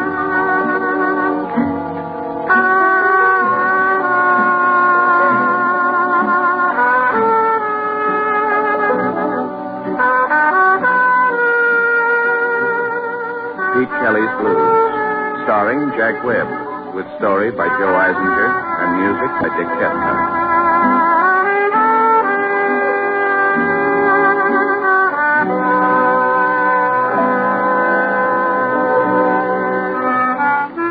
My name's Pete Kelly. I play cornet. You'll find us at 417 Cherry Street, Kansas City. It's a standard speakeasy. Before Prohibition, the building housed a cleaning and dyeing plant. It hasn't changed much. The vats came in handy. It's still tough to get a clear gin, but a lady likes the idea of a drink to match the color of her dress. The lease is owned by George Lupo. He's a fat, friendly little guy who wouldn't harm a fly. There's no money in harming flies. We start every night about 10 and play till the customers get that first frightening look at each other in the early light. Lupo's working on a scheme to push the dawn back for at least one more hour. I don't think he'll make it, but I wouldn't want to risk a buck against him. The last night, everything was routine until I saw her again. We were just winding up the third set when she came in, flanked with the same deadpan gunsel. She sat alone at the same table, ordered the same drink, smoked the same Egyptian deities, and gave me that same loving look. The gunsel, as usual, nibbled at his drink at the bar, and his eyes playing watchdog for the girl.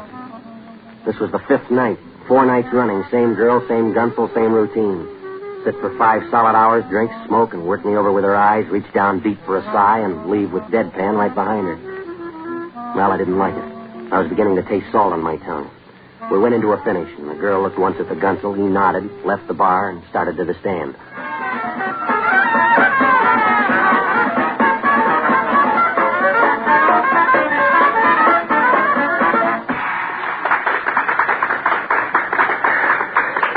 All right.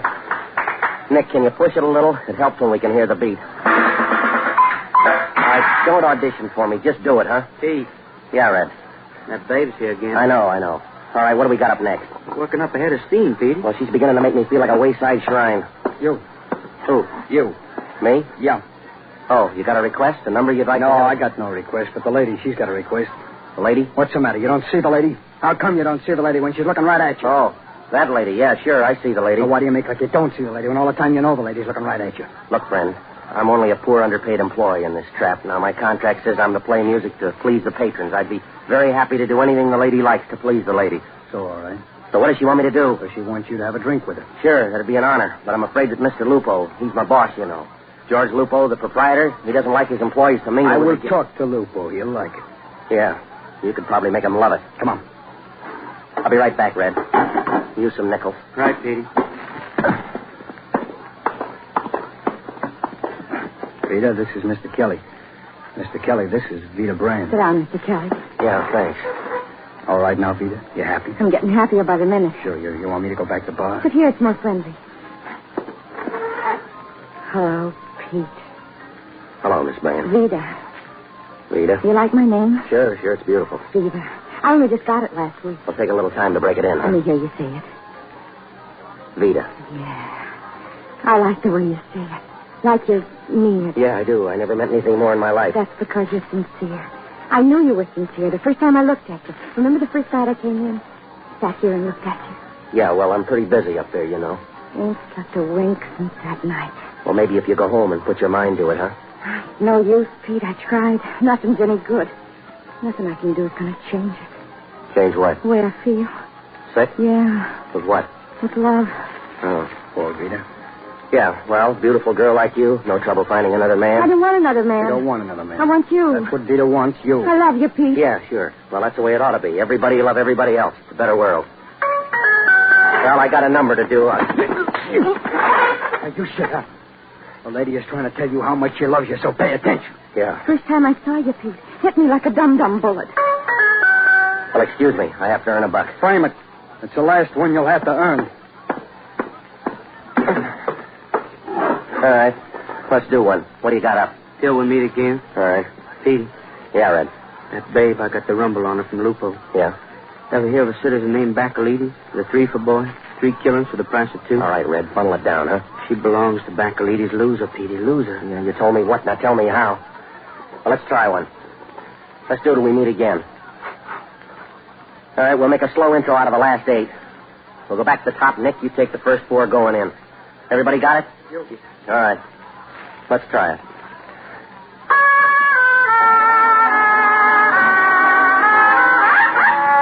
Come on, let's all play it, huh?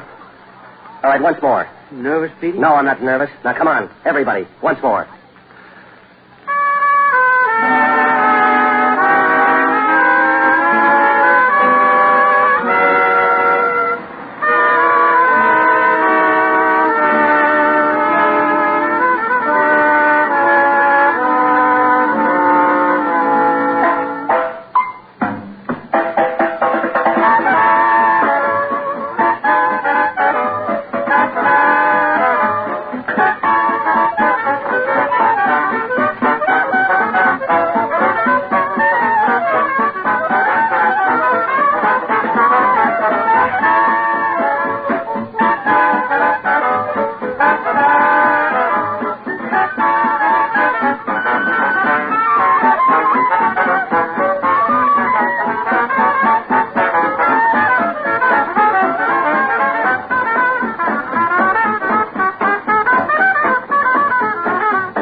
All right.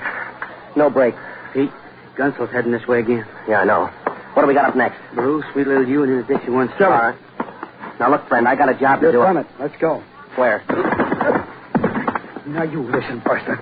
This ain't a lollipop poking you in the gut. I can drop you and be out of here before you hit the floor. Yeah, let's go.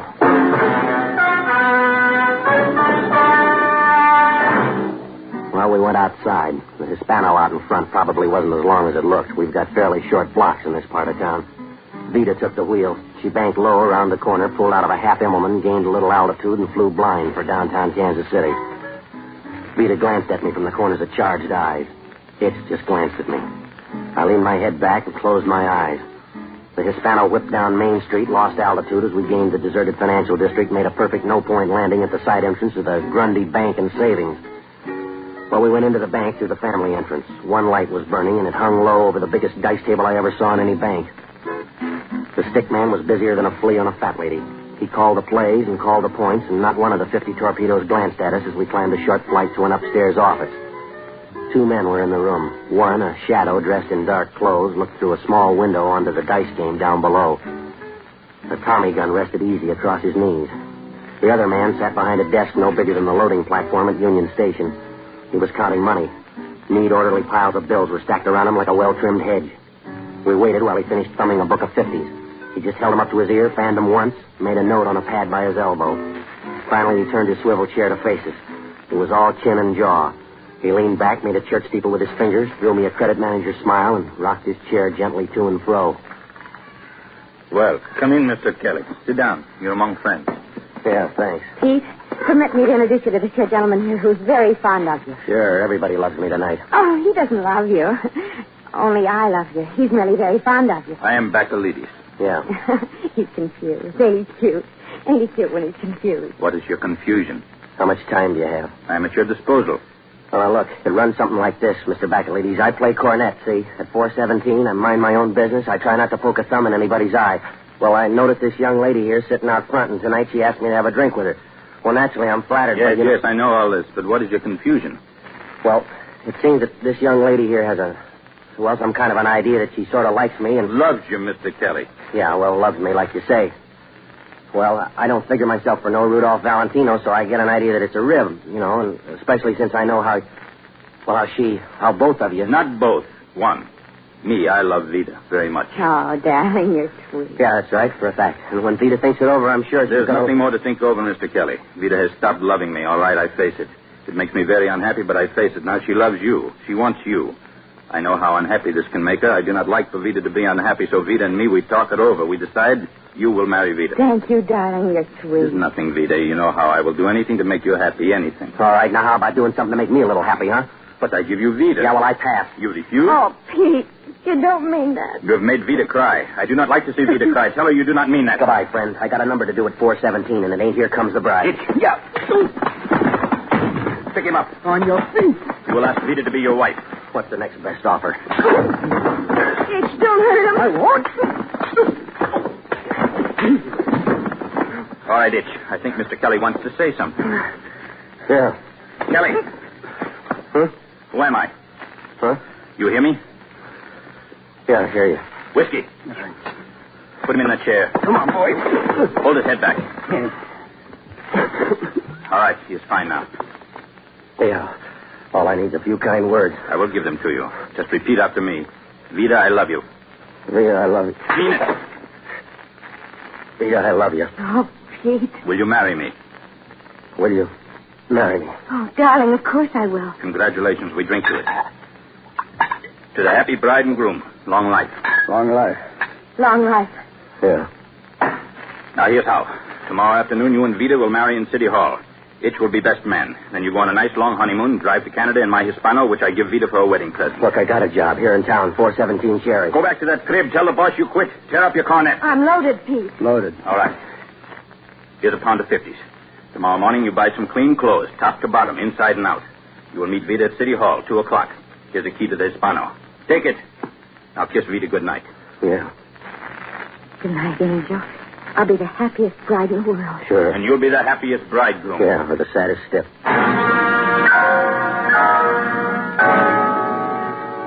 Well, I left the office inside the spin of a top. The Hispano stood by the curb, sleek and calm, just like nothing had happened. Nothing at all. Well, I pointed for the 12th Street Bridge, made the other side of the river, and set a course down Boulder Road for Fat Annie's place. Oh, I tried to imagine life with Vida Brand. And then I thought of 6 painless ways of committing suicide. And I began to feel better. Fat Annie's place was doing a fair business for the lull hours. Maggie Jackson was standing back by the piano. I groped my way to the bar, ordered a bromo and ammonia, and listened.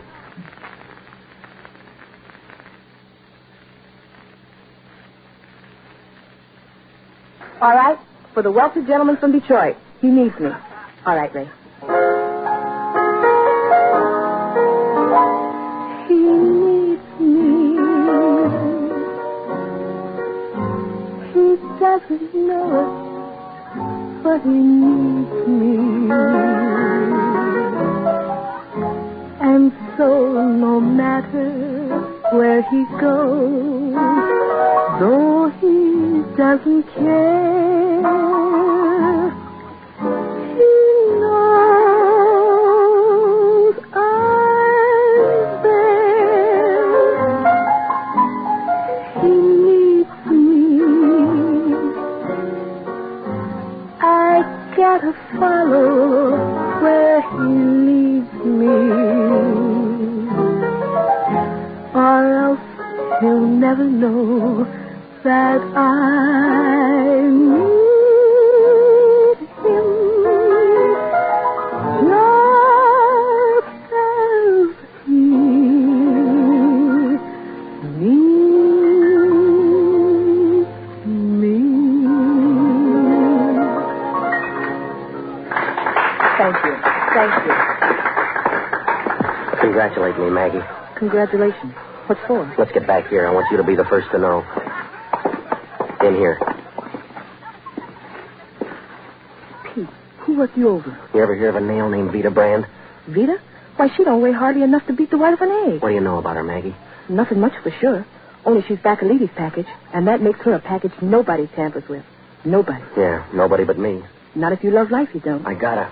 Who says? Bacalides says. Petey, you all right? Till tomorrow at 2 o'clock, yeah. What's then? Then's the wedding. Who? Mine and Vita Brand. Petey, you've gone simple for sure. You know what Bacalides will do to you? Look, Maggie, I just left Bacalides and Vita. He catch you with her? Look, that way I'm healthy. If he catches me without her, I'm dead in my socks. Petey, you're taking those risks too fast. Slow it down a little. Bacalides, he's just crazy about that woman. Remember Albino Artie? He once looked at Vita like Bacalides didn't buy. That was 6 or 7 weeks ago. You seen Albino Artie for the past 6 or 7 weeks? No, nobody has. Well, hear this. Bacalides orders me to marry Vita at 2 o'clock tomorrow afternoon. Now square it for me. Why? And Vita, what did she say about this? Only that she loves me. She tell that to Bacalides? Right to his platinum teeth. I'm getting that feeling, Petey, like my grandmother used to get. And what's it tell you? That Vita's preparing herself to be a bride and a widow both in the same day. Yeah. Well, I better move. You do that, Pete.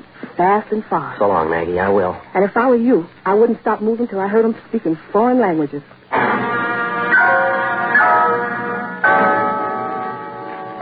Well, marry Vita and I'm a dead bridegroom. Don't marry Vita, I'm a dead bachelor. Well, I decided to try to be a live fugitive. I raced the Hispano back across the river, pulled up sharp in front of 417 Cherry. The brakes never made a sound. Lupo was pounding the cash register with both fists. He threw the usual glare at me as I pushed through to the bandstand.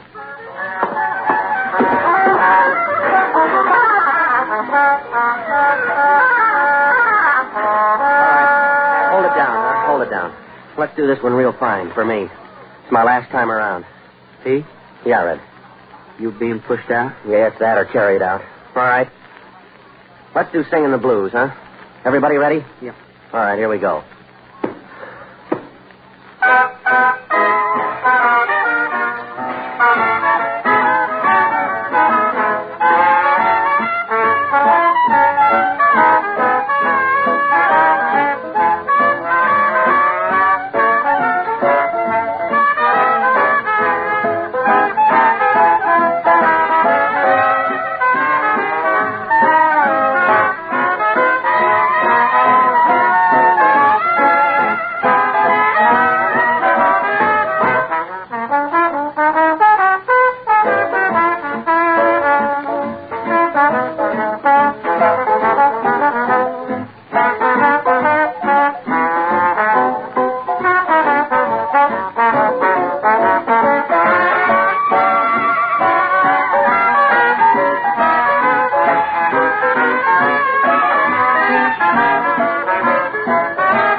All right, that'll do.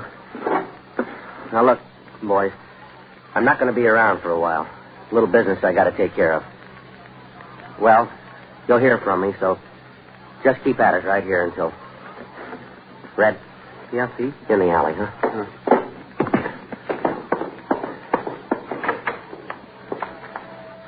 Look, Red, I'm in a jam. What can I do to help you? Thanks, but nothing. I got to keep moving. Maybe cool off in a couple of weeks. Maybe not. Meantime, try to keep the boys together, huh? Sure. Well?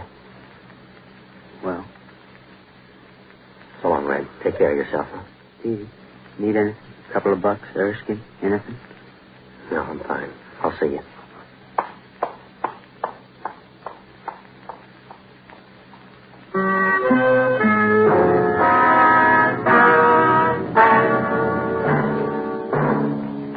Well, it wasn't easy.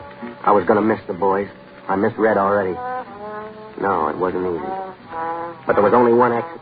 I drove around to the rooming house, raced up the stairs. All I had to take was a clean shirt, my other suit, and my book of arrangements. I'd hightail it east, just keep rolling till I ran out of road. That was the plan, until I got to my room. She was stretched across my bed, and she looked right at me as I came in. And there she was, on my bed, looking right at me, but I was all alone. Now Vita would never be anybody's widow. She was too dead to say I do. The stocking from her left leg was where no girl's stocking ought to be, knotted tightly around her throat.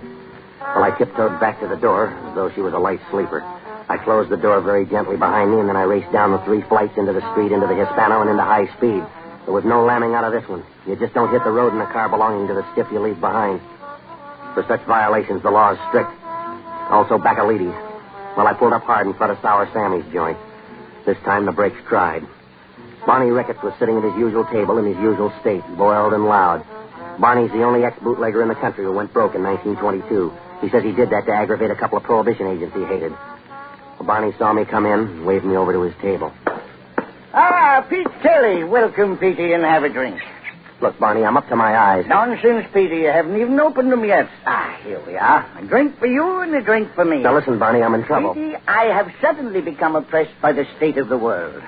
Well, it's my own fault, Petey, my own fault. I make it a rule never to look at the public prints. But tonight, well, just listen to these few choice items. Now, look, Barney, right now I'm a moving target for Bacalides' gun. Last night's edition of the Star. Look here, Petey, September 8, 1923. Girl forced to leap from stranger's automobile. But let us remember, Petey, that the only girls who leap from strangers' automobiles are those who climb into them. And here, look here. All right, Barney. California politicians say they are responsible for President Calvin Coolidge's success. Probably insist, Petey, that it's in honor of their state that he's called Cal. And this, Petey... Barney, look, there's a dead girl in my room. German Marx quoted at 28 cents per million. So you see, Petey, even a German millionaire is pushed hard to feel like 30 cents. Now, look, Vita Brand, Bacalides' girl, she's dead, Barney, in my room. Well, now, that's most careless of you, Petey. If I run, it's the law, Barney. If I stand still, it's Bacalides. How did you get mixed up with Vita Brand and Bacalides? I don't know. I'm still in last week's fog. She wanted to marry me. Bacalides said I would or else. Why, Barney? Why if he torched for her? Very simple problem in human relationships, Petey. Tonight, the word got out that Muggsy Brand was sprung. Who's Muggsy Brand? Vita's father. He was sent up last year. Vita's his whole life. He tried to guard her like Lupo guards his cash register. He hates Bacalides, and if he learned that he and Vita... Yeah, now it's coming into focus. Sometimes, Petey, you're dull-witted. Dull-witted, but stupid. So Bacalides and Vita rigged it to disarm her old man. She marries me, takes the heat off Bacalides. Splendid, Petey, splendid. And her old man winds up throwing the knife at me. All I got to do now is explain Vita's body in my room to Muggsy Brand. Precisely what Bacalides expects you to face. All right. Do the rest of it together for me, will you? Bacalides is married. He could never square himself with Vita. He got in deeper than he wanted to. He couldn't dump her because of Muggsy coming out. So he ties her onto you, gets her up to your room, leaves her dead on your bed. How do I back out of this one, Barney? Do you know where to reach Bacalides? Yeah, at the Grundy Bank. His dice game? Yeah, that's right. All right, go there. See Bacalides, lay it on the line for him. All the way, just like we talked it here. Well, they'll cut me down. You might. How much edge do I have? Not quite enough to shave with. But maybe just enough to cut my throat, huh? It's your only chance, Pete. You're in the middle of a 3-way push. The law, Bacalides, Muggsy Brand. All right, Barney. I'm counting on you on the outside. Don't worry, Petey. I'll be there with bells on. Yeah, make sure they don't toll for me. Well, I went back to the Grundy Bank and Savings. I had no trouble getting in. The game was just heating up. I stalled around the dark edges of the table for a minute and laid a few bucks on the field. Upstairs, the light was on in the office. The boy with the big piece was still sitting at the window. I could see the head and shoulders of Bacalides. He was still counting money. I started slowly up the stairs, went into the room without knocking. The muscle man swung sharp, pointing the heater at my stomach. Bacalides, fast for a big man, flung out a hand and knocked the gun out of line. Hold it.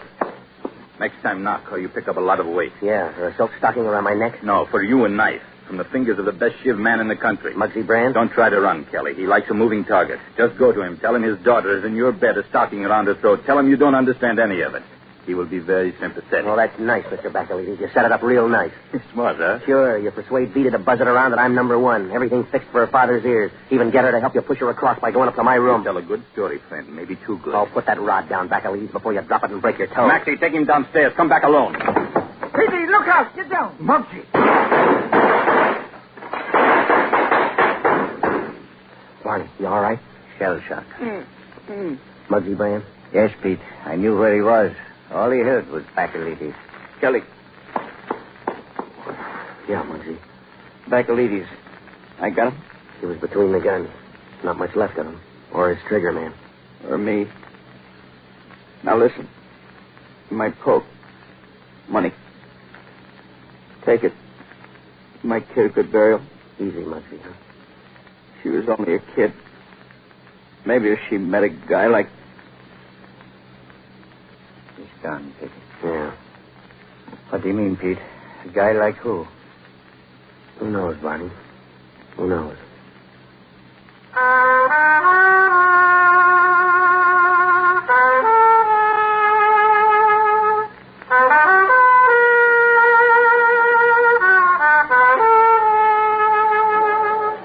Pete Kelly's Blues, starring Jack Webb, with story by Joe Eisenberg and music by Dick Cathcart. Scoring by Matty Matlock.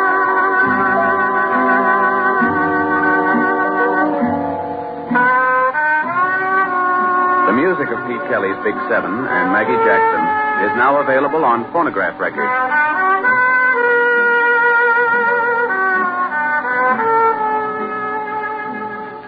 The proceeding was transcribed.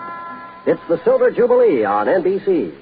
There's another thrilling adventure in store for you tonight with Les Damon as the hard-hitting adventurer known as the Falcon. Later, hear the best in music, the tunes which America is singing. Yes, we bring you a sparkling new program devoted to the best in popular music and presided over by well-known musical director Meredith Wilson. Tonight, make a listening reminder to hear Meredith Wilson's Music Room. Les Damon as the Falcon, tonight on NBC.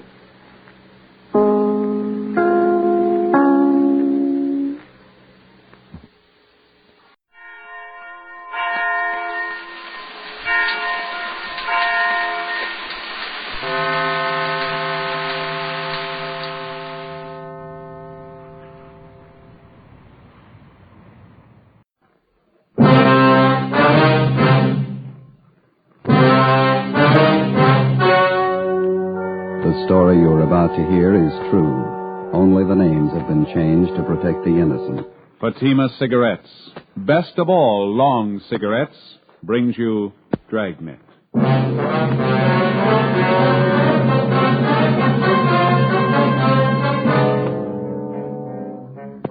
You're a detective sergeant. You're assigned to robbery detail. You've been tracking a hold-up man for months. You finally get a line on where he's hiding. You know he's dangerous, well-armed. Your job, get him. You'll be amazed when you compare Fatima with other long cigarettes. You'll find they now cost the same.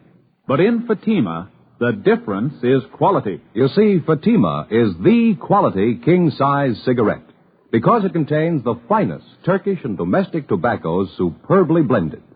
And Fatima is extra mild, with a much different, much better flavor and aroma than any other long cigarette. So try comparing Fatima yourself. Fatimas now cost the same as other long cigarettes, but your first puff will tell you... Ah, that's different. Yes, in Fatima, the difference is quality. Ask your dealer for Fatima, the quality king-size cigarette. Best of all long cigarettes. Start enjoying Fatima tomorrow.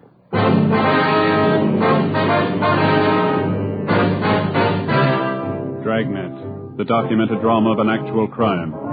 For the next 30 minutes, in cooperation with the Los Angeles Police Department, you will travel step by step on the side of the law through an actual case transcribed from official police files. From beginning to end, from crime to punishment, Dragnet is the story of your police force in action. It was Wednesday, March 18th. It was cold in Los Angeles. We were working the night watch out of robbery detail. My partner's Ben Romero. The boss is Captain Ed Walker. My name's Friday. It was 9:48 p.m. when I got to room 27A. Robbery detail. Joe? Hi, you ready to go? Yeah, we're going to hustle. Here's your top coat, Joe. Oh, thank you, Ben. Where's Tom? We can pick him up down the hall. He's checking out some tear gas shells. Might need them. How about the address? You confirm it? 2100 Buchanan Avenue. It's a corner house. Skipper?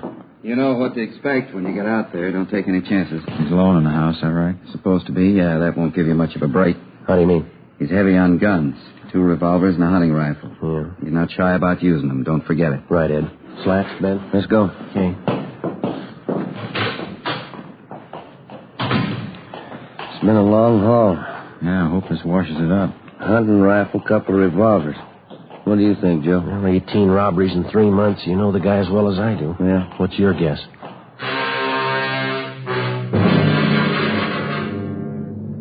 His name was Hoffman, George R. In our files, his criminal record dated back to high school days. Petty theft, grand theft auto, burglary, armed robbery. His record included 2 terms at Preston Reformatory and 1 at San Quentin.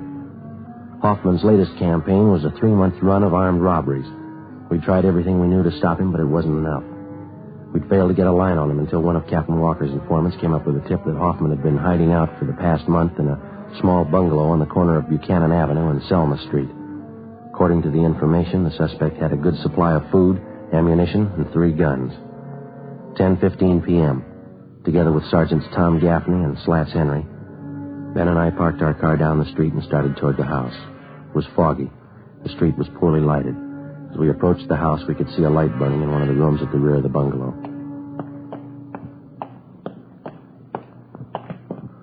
The light in the back room, Joe, just went out. Yeah. Slats, you and Tom want to cover the back? Right. Let's go, Tom. Be careful. Yeah. All right, Ben. Easy, huh? Mm-hmm. Wait a minute, Joe. Huh? Curtains in that corner room. I thought I saw him move. Tom, get out! Come on, Ben, the front door. Yeah, come on. Come on, hit it. Yeah. Come on, hit it again. Yeah, all right. Come on. You got it blocked or something. Something piled against it. Come on, once more. Watch the furniture, Joe. Yeah. That front room's clear. Joe! In the back! Come on. Went out the side window. Where'd he go? Across the street. Got him pinned down behind that car there. He's in the car. All right, let's go for the tires. All right, Hoffman, give it up. Cover this end, Slats. Right. Ben, that hedge across the street, you see it? Yeah, okay. All right, let's run for it. Come on. You okay, Joe? Yeah. Hoffman, you haven't got a chance. Throw out your guns. Okay, Ben, give it back here. All right! I'm coming out! Throw out your guns. Throw them in the street. Here they are! All right, get out of the car. Hands behind your head. Come on. Uh-huh.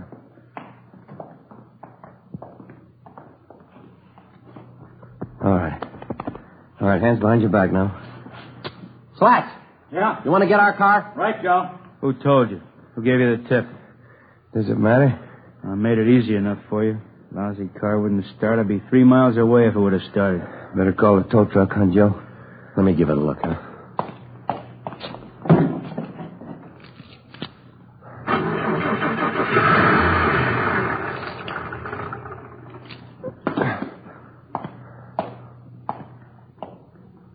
Lousy luck, that's all it is.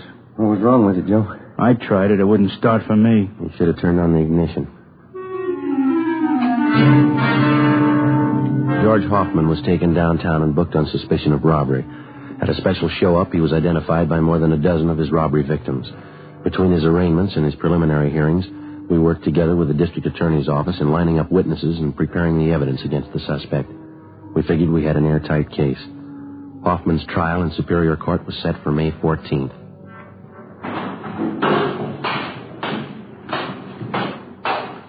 Hi, Joe. Hi, Slats. What's doing? It's still arraigning Hoffman? Yeah, his trial's coming up.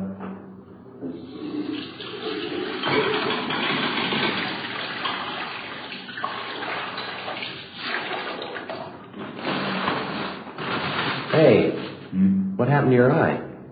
Yeah, how about that? I'll never live with that down. Yeah, come here, let's see.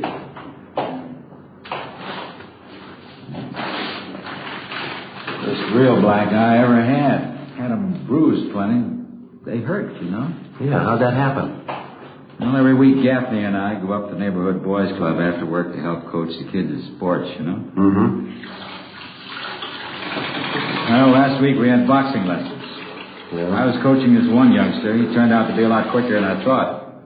You're really connected. Mm-hmm. I guess everybody in the building's heard the story, huh? Yeah, just about. Gaffney took care of that.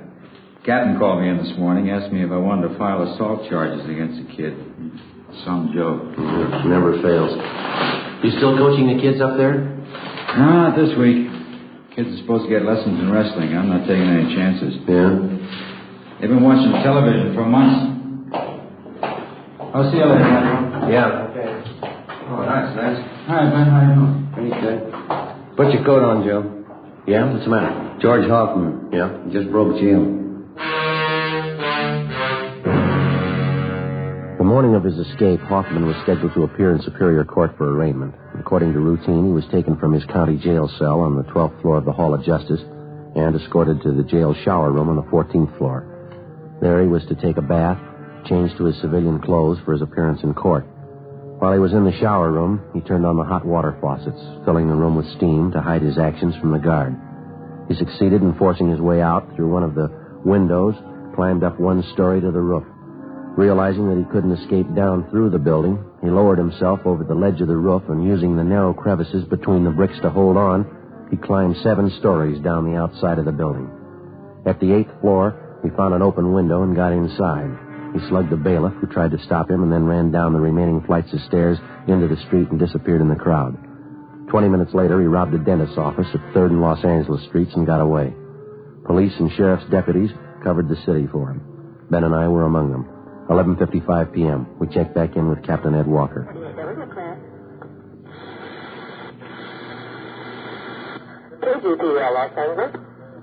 You want to cut that speaker, Ben? Yeah. Nothing. Not a trace of him. He must have a good friend someplace in town. Everything's covered. His friends, relatives, his hideout, everyone he knows, every place he's ever been. We've plugged every loophole we can think of. The depots, terminals, the airports, still no trace of him. I don't know. It sure is a strange one. No stranger than climbing down the side of a building. Did you check that story out, Ed? It's the truth. Apparently, Hoffman planned the thing out pretty carefully. How do you mean?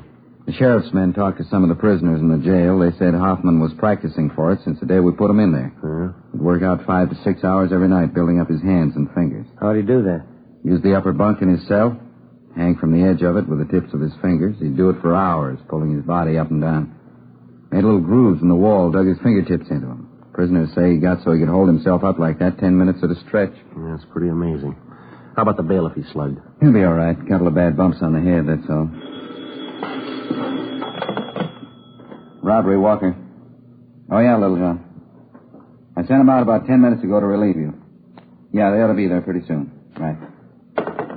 How about our schedule, Ed? As far as I know, we're going all night on this thing. Sheriff's office the same. Mm-hmm. You two were relieved at 11:30. Better check back about 5:30 a.m. Okay. Right. It's a hot shot. I got it. What is it? Drugstore holdup. They think it's Hoffman. The scene of the holdup was the Rex Lake Pharmacy on the corner of Pico Boulevard and Pine Lake Street. The victim, a Mr. Clarence Geringer, told us that the holdup man had entered through a rear door, slugged him, and escaped on foot with his overcoat and about $150 in cash. We showed him a number of mug shots. He identified George Hoffman as the bandit. A special detail of men were ordered on a thorough search of the general area around the drugstore. No sign of the suspect. The citywide Dragnet continued all that night and into the next day. No developments. The search went on. A week passed. 2 weeks. At 10 p.m. on the day Hoffman was scheduled to be tried in Superior Court, he beat up and robbed a 40-year-old liquor salesman in the Highland Park area. Again, he made good his escape. Routine investigation failed to turn up a single lead. June 8th. The suspect was still at large. The legwork continued. 817, is that the address you got? Yeah, he said it was near the corner. Oh, yeah, there it is. The Townsend Hobby Shop. Yeah, let's go in. Mm-hmm. Joe, look at the electric train. Look at that one. Beautiful layout, huh? Mm-hmm. I guess that's all they handle in here, electric trains, huh? There must be money in it. Look at those signals there and switches. They're all automatic. Wonder if my boy's old enough for a train yet. There must be the manager over there. Come on. Say, excuse me, sir? Just a moment, please. Be right with you. Got to check this transformer. All right.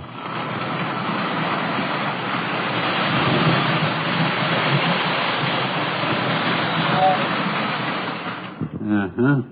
Automatic coupling on the tanker car looked out of kilter. My mistake. Now let's see, Jim.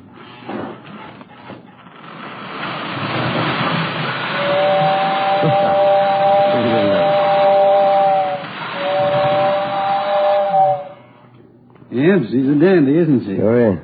I'm sorry, gentlemen. Have to keep up our maintenance on the rolling stock. What can I do for you? Police officers, we're looking for Mr. Townsend. Oh, yes, I'm Roy Townsend. Are you the sergeant I talked with on the phone? Yes, sir, that's right. This is my partner, Sergeant Romero. Hi, Mr. Townsend. You mentioned that you might have some information for us. Yes, as a matter of fact, I may have. About that fellow who climbed out and escaped. What was in all the papers? George Hoffman. Hoffman, that's it. I'm a pretty good one for faces. I think I might have seen him last night. Where was that? On my way home from the meeting. I belong to a model train club. Don't get enough of it here every day. Yes, sir. We'd like to know about this man that you saw. As I say, I saw him going into the auto court just down the street from where Mother and I live. It was pretty late, after midnight. Where do you live, Mr. Townsend? Over by Pasadena, Royal Oaks Avenue. I know Mrs. Cox at the auto court very well. I see. Well, this man that you saw last night, you sure it was Hoffman? I saw his picture in the paper when he climbed down and escaped. I don't say I'm positive it was him, but I'm good on faces. Well, wonder if you'd mind checking through these pictures. Oh, no, not at all. Yeah, this one. He's the one I saw. Am I right? That's Hoffman. Do you happen to know if he's staying there at that auto court? Oh, yes. He's been there for a month. Say, Sergeant, if you find out it really is this Hoffman, don't tell Mrs. Cox at the auto court. It'd just break her heart. Oh, is that so? She's sort of an amateur detective. She thinks she knows faces better than I do.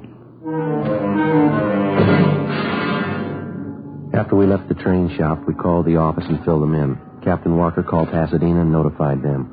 Then we drove out to the auto court where the suspect was reportedly seen.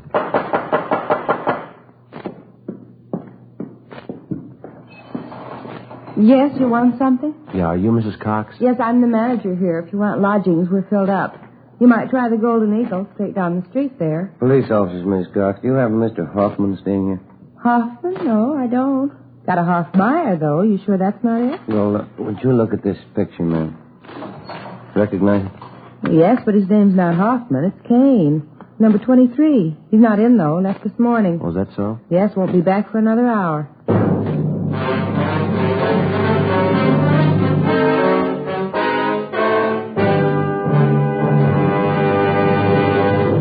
You are listening to Dragnet, for the solution to an actual case from official police files.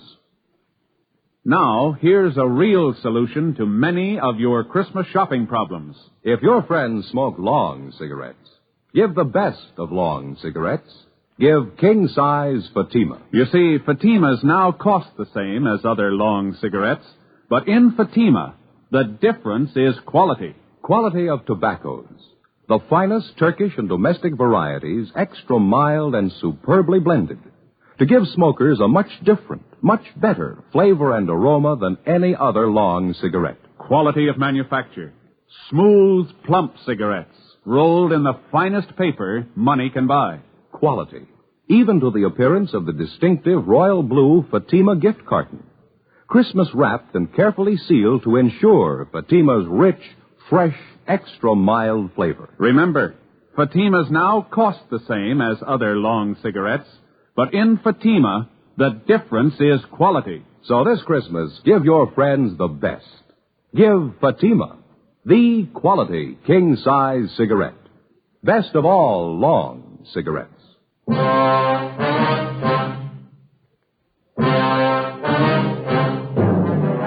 Before going on stakeout at the auto court where George Hoffman was registered, Ben put in a call to the office. The owner of the court, Mrs. Cox, gave us a pass key to cottage number 23 where the suspect was staying. We advised her to say nothing to Hoffman when he returned. We went to cottage 23 and waited. An hour passed. Hoffman failed to show. Another hour went by. Still no sign of him. Well, what do you think? You got me, I don't know. More than an hour overdue. No chance it could have been tipped. Well, I don't see how. Mrs. Cox is the only one who knows we're here. There's no reason for her to warn him. I don't know. His things are all here. His clothes. Well, we've had longer waits than this. Relax, huh? Yeah. Hey, wait a minute. Can you see who it is? Man, coming from next door. Joe? Okay, I'll cover you. Open it.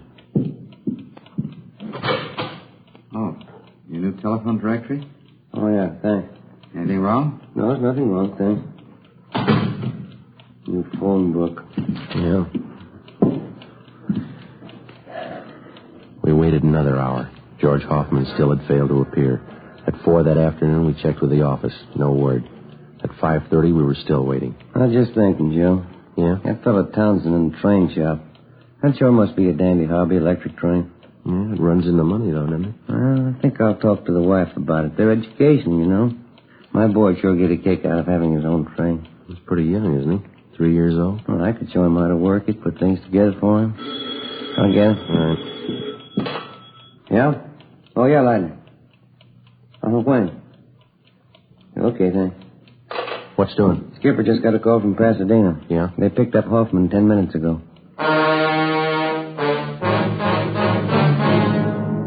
The suspect, George Hoffman, was taken back to Los Angeles and lodged in county jail. This time there was no escape.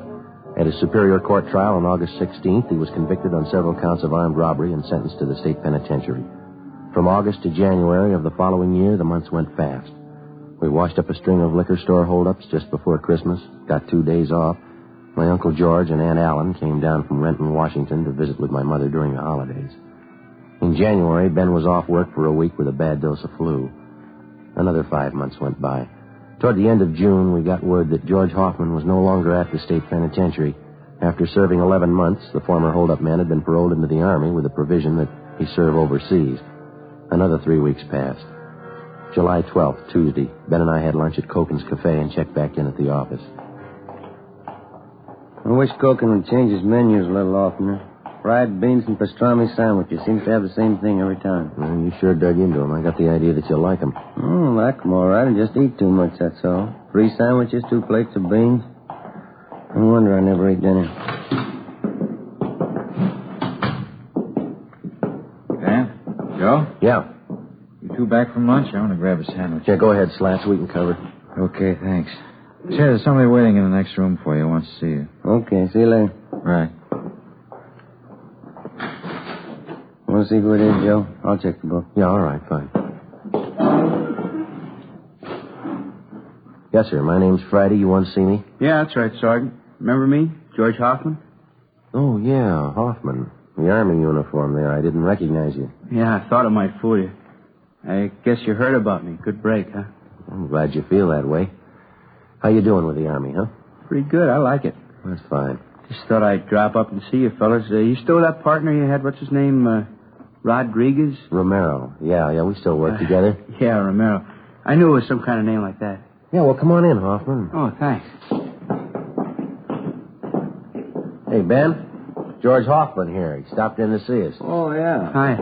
Been a long time, Hoffman. How are you? Pretty good, Sergeant. Thanks.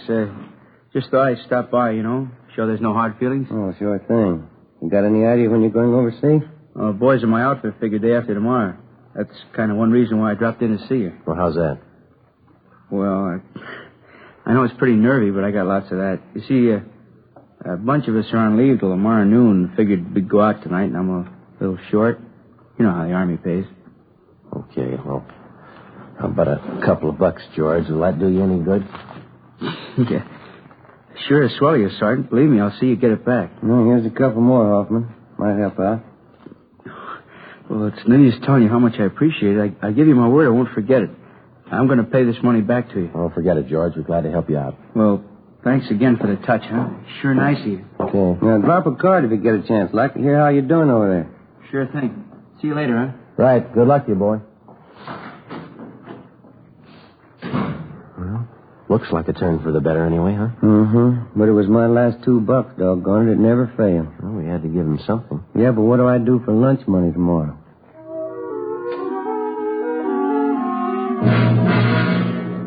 2 p.m. We drove out to the Wilshire district to interview a robbery victim. We brought him back downtown and took his statement. 4:30 p.m. We checked back in with Captain Walker. Hi, Skipper. Henry says that ex-con George Hoffman was in today. Yeah. You talked to him. Yeah, that's right, Ed. Why? Have a look. Thanks. The MP's left about 20 minutes ago. Swell. Your $2 went for nothing, Ben. Hoffman's wanted. Huh? Broke out of Army prison 10 o'clock this morning. Together with the Army authorities, local officers joined in the citywide search for George Hoffman. At 10 o'clock that night, a food market on Santa Fe and Rialto was robbed and the proprietor beaten. From our mug shots, the victim identified Hoffman as the hold-up man. Shortly after midnight, a drugstore on Crenshaw was held up. Hoffman was again tabbed as the suspect. The next 2 days, the search was intensified. No leads. 2 more days went by. Late Saturday morning, we got a hurry-up call from the detail on duty at the Union Station. Hoffman had been reported in the vicinity. Ben and I drove down to the depot to check with the officer in charge, Slats Henry. Spot him, Joe? No. Let's have a look back by the ticket counters, huh?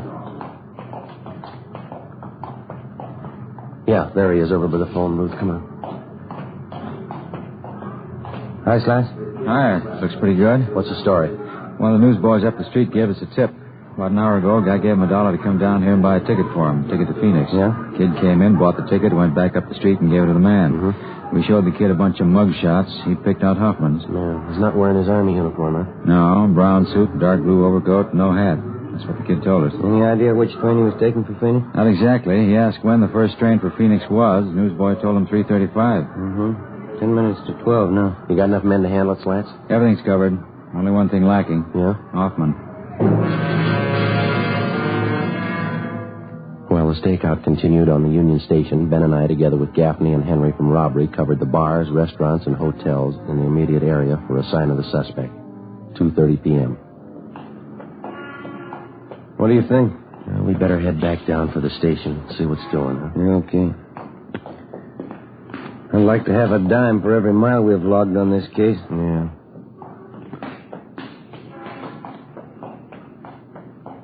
Joe, have a look. Where? Across the street, dark blue overcoat. Same build as Hoffman. I'll bet on him. Come on. He spotted us. Yeah, that's Hoffman. Come on. Now, pick it up. I lost him, Joe. Where'd he go? Turn down First Street. Come on, hurry. Yeah. Across the street, Ben. Yeah. Watch the traffic. Where'd he go? I see him. That antique store on the corner. He ran in there. Come on. Yeah. There he is. All right, Hoffman. Out of the way, mister! All right, hold it right there, Hoffman. I'm coming out! Move! Watch it, Joe! I said I'm coming out, you hear me? You're going the hard way, George.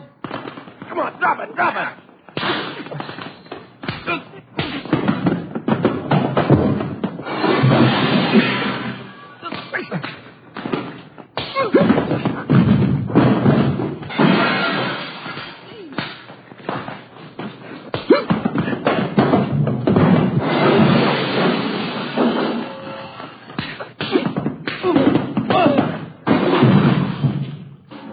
All right, Hoffman. All right, on your feet. Come on, get up. All right, get your hands behind you. Sure. What good's it going to do you? All right, mister, let's go. What good's it going to do? I already proved it. I can break jail any time. I proved it twice. You're going right back in again. What's that prove?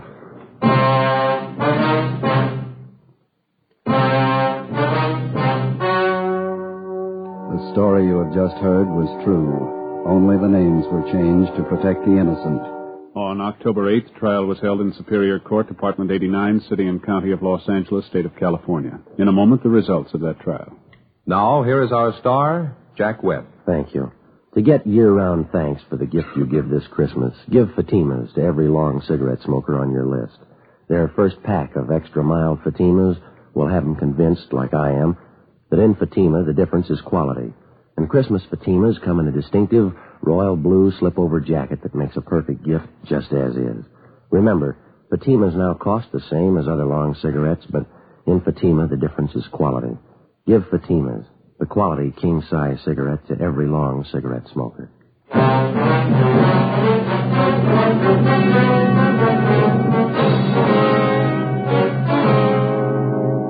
George R. Hoffman was tried and convicted on several counts of robbery and received a life sentence as a hardened criminal. After serving 10 months of his sentence, Hoffman attempted an escape and failed. A few weeks later, he took his own life in his prison cell by hanging. Ladies and gentlemen, next week, in answer to your requests, Dragnet will repeat A Gun for Christmas, the actual case history broadcast last year during the Yuletide season. That's next Thursday, December 21st.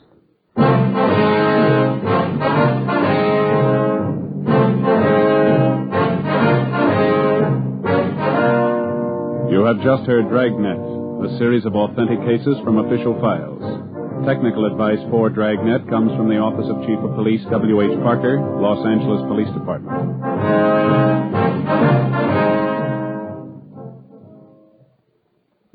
This is Bob Hope. Can we steal a second?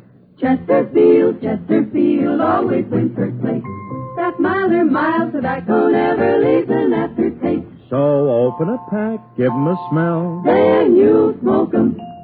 Don't forget to give Crosby for Christmas. I mean the Chesterfield Christmas carton with Bing as Papa Santa Claus. See you Tuesday.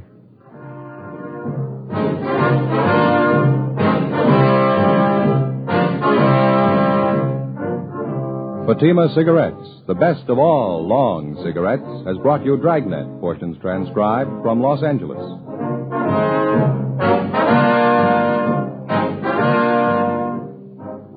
We the People is next with more good times on NBC.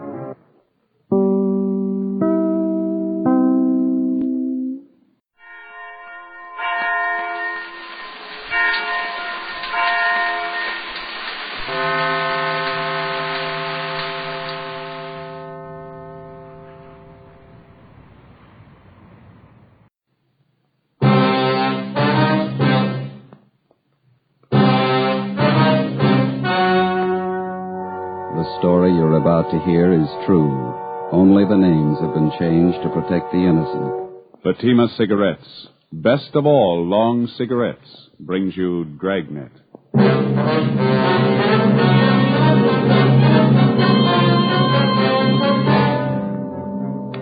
You're a detective sergeant. You're assigned to homicide detail. A small boy is reported missing from his home. His age, 9 years. Foul play is suspected. Your job, find him.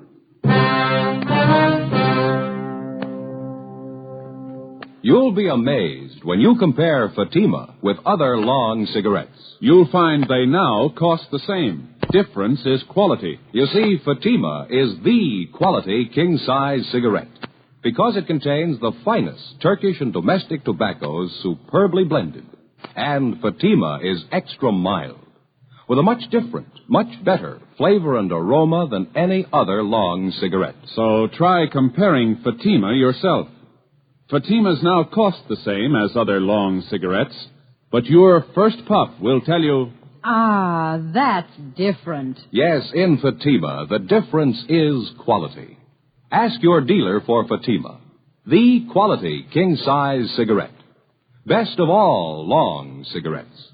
Start enjoying Fatima tomorrow.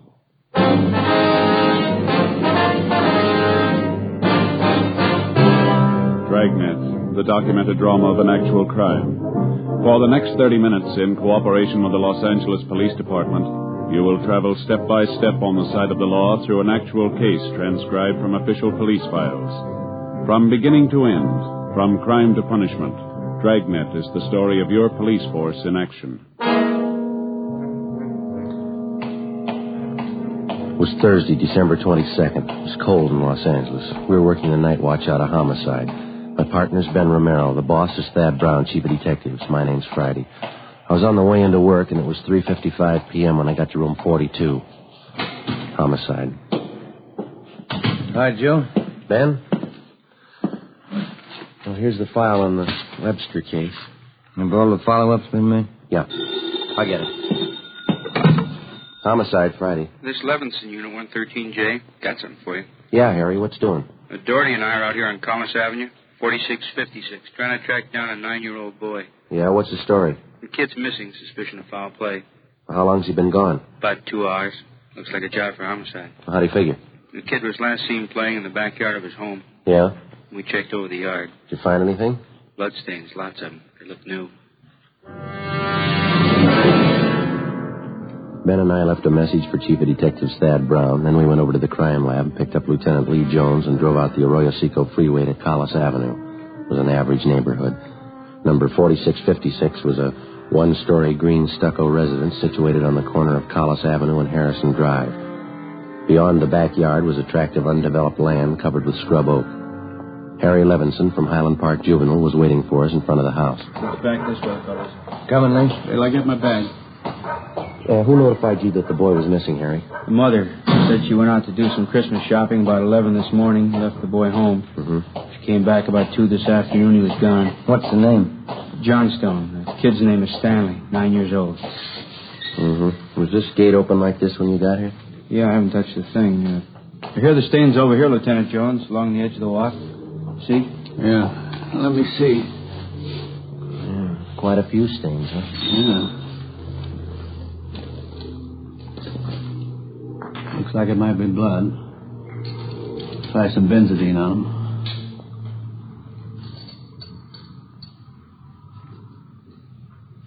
There we are. See what happened. Where's the kid's mother now, Harry? Yeah, in the house. Doherty's talking to her. Did you talk to any of the neighbors? People next door, the ones on this side.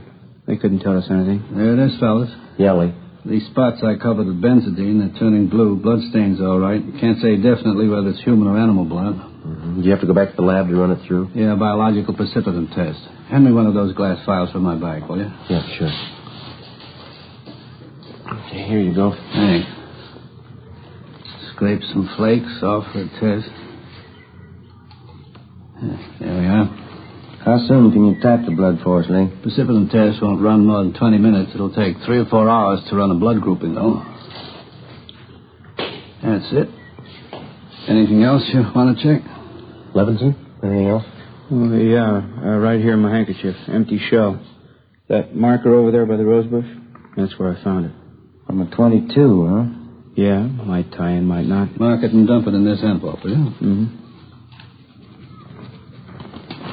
There you go. There you go. Did you get out a missing broadcast on the boy here? Doherty did about a half an hour ago. Here's a description here. Thank you. Will Mother know about the bloodstains? No, we didn't tell her. She's worried enough already. She has no idea what might have happened to her boy, huh? No more than we do. She checked all her friends and relatives. We're covering the neighborhood. No trace so far. Not much to go on. Bloodstains. Empty cartridge. Yeah, it could mean 100 things. Any ideas, Friday? Just one, and I don't like it.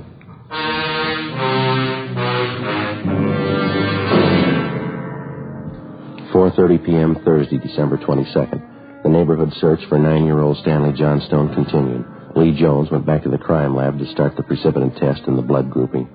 Levinson and his partner Doherty from Highland Juvenile stood by. We called Chief of Detectives Thad Brown, and he ordered up a special detail to aid in the search for the missing boy. Ben and I questioned the boy's mother, Mrs. Ruth Johnstone, a woman in her early 40s. She seemed fairly calm under the circumstances. Miss Johnson, is your boy Stanley in the habit of wandering off without telling you where he's going? No, he's not in the habit of wandering off, but he has done it before. Well, when was the last time, Miss Johnstone? You don't have any children, do you, Sergeant Friday? No, ma'am, I'm not married. Well, there comes a time in every young boy's life when he feels it is time to leave home, go out on his own. Usually happens somewhere around 8 to 10. I think I know what you mean. I have a boy. Well, then you know how it is. My husband and I scolded Stanley one afternoon after school, and he was quite put out about it. Thought George and I were unfair. Packed a few of his things and left. Well, how long was he gone? Oh, no time at all, about 2 hours. I was worried about him, but my husband said to leave him alone. Said every boy had to go through that stage. Mm-hmm. Well, then you think that he's run away from home again this time? Yes, I think so. He's been gone about 4 hours now, and I have a funny feeling about it. Did you and his father have some misunderstanding with the boy recently? Well, that's just it. We haven't. I don't mind telling you now that we're talking about it. I am getting worried. Well, is there any place around that he might like to visit, a hobby shop, playground, someplace he might be?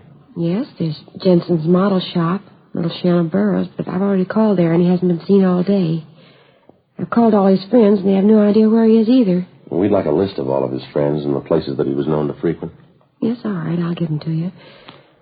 Where do you suppose he is? Where's your husband now, Miss Johnson? At work. George works for the city. He's a fireman. What house is he stationed at? Engine Company 12. He's working the A platoon. He'll be home tomorrow morning. I haven't told him Stanley's gone. Was there any chance the boy might be down at the firehouse with his father? No, he seldom goes down there anymore. No, I don't think he's there. I'm awfully worried. May I call my husband? Well, certainly. Go right ahead.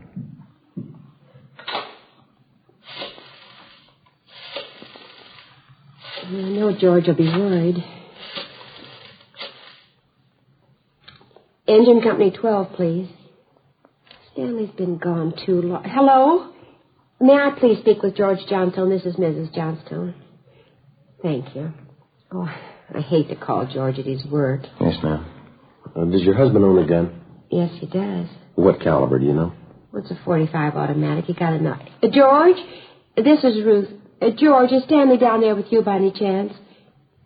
Oh. No, I can't find him anywhere. He wasn't here when I came home from doing my shopping. There are 2 policemen here. No, I said there are 2 policemen here. No, dear, I'll call you if we don't find him soon. All right, dear. Yes, you too. Goodbye.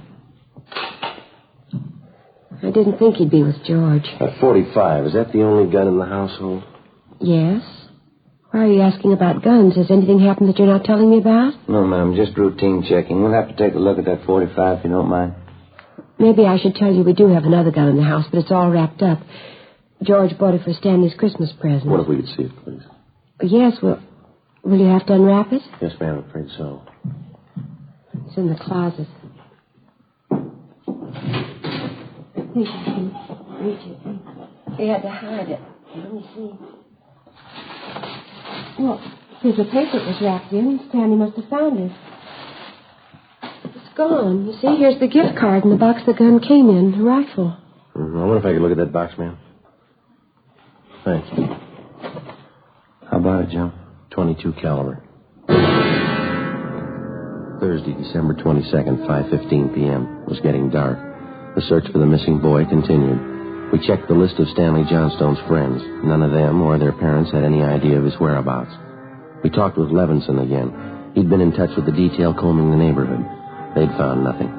We went down to Collis Avenue and 10th Street, service station on the corner. One nickel, Joe? No, I got one. Will you watch the fan? Yeah. Okay.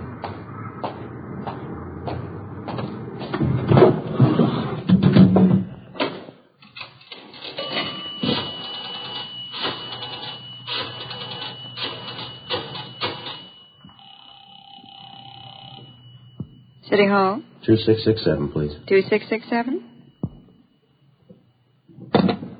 Crime Lab, Jones. Hi, Lee. Joe Friday. Yeah, Joe. Any sign of the Johnson kid? No, not yet. How are you coming? Finished the precipitant test. It's human blood. Yeah? Working on the blood group now. Do you know what type the Johnson boy has? Well, I didn't want to upset his mother.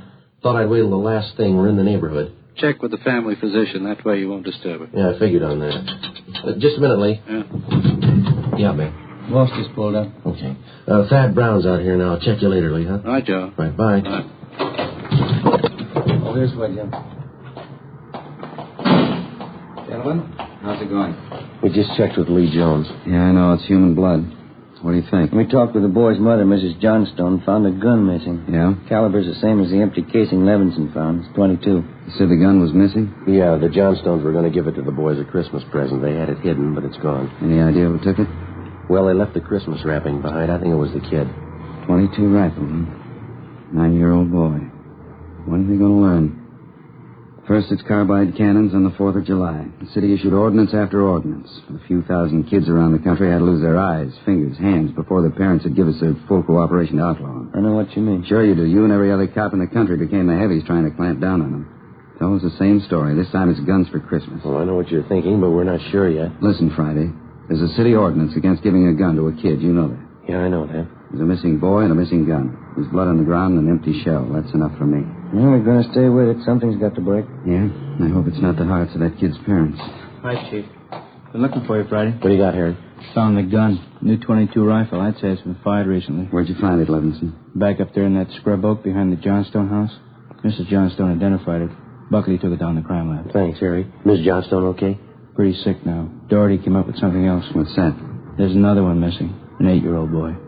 6:30 p.m. We talked with Officer Doherty about the other missing boy. He told us that his name was Stephen Moorheim, 8 years old.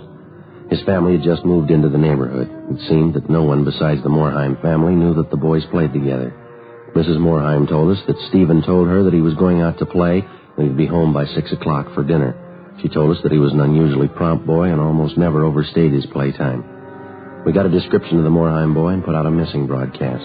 We called the Johnstones family doctor. He told us that Stanley's blood was type O. At 7 p.m., we talked again with Mrs. John Moorheim. Are you sure Mrs. Johnstone doesn't know where the boys are? She has no idea, Mrs. Moorheim. Oh, this is terrible. Just awful. I feel there's more to this thing, something you're not telling me. Well, there's no use to upset you until we know a few things for sure. And you're holding back something. Well, now, please try not to worry, Miss Moorheim. There are certain things that we're going to have to ask you, routine questions in any kind of investigation. Is there anything else you want to know? Yes, ma'am. What is your boy's blood type? It's a funny question. Do you think anything's happened to him? Have you found him and you're not telling me? No, ma'am, we haven't found him, and we don't think anything's happened to him. His blood type? Yes, ma'am. Well, I think I have it written down in Stevie's baby book. Yes, here it is. It's type O. Thank you. I wonder if I might use your phone? Yes, of course, it's in the hall. I'll be right back, Ben. Okay.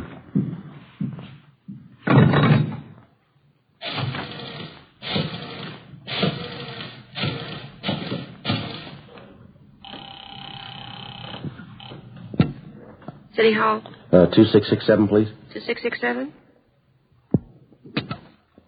Crime Lab, thank you. Hello, Ray. This is Joe Friday. Is Lee there? Just a minute, Joe. Take two, Lee. Jones speaking. Checking back, Lee. Did you get the blood types on the two missing boys? Yeah, both type O. So were the stains, Joe. Type O.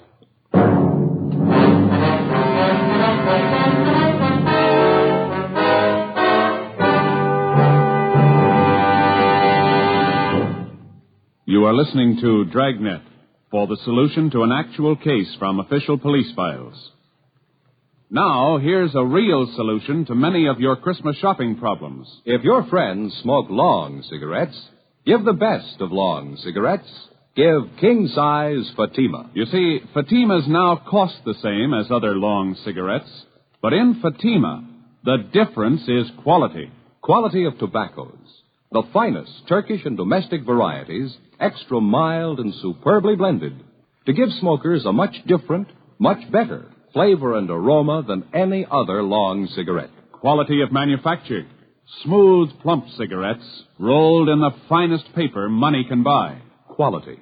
Even to the appearance of the distinctive royal blue Fatima gift carton.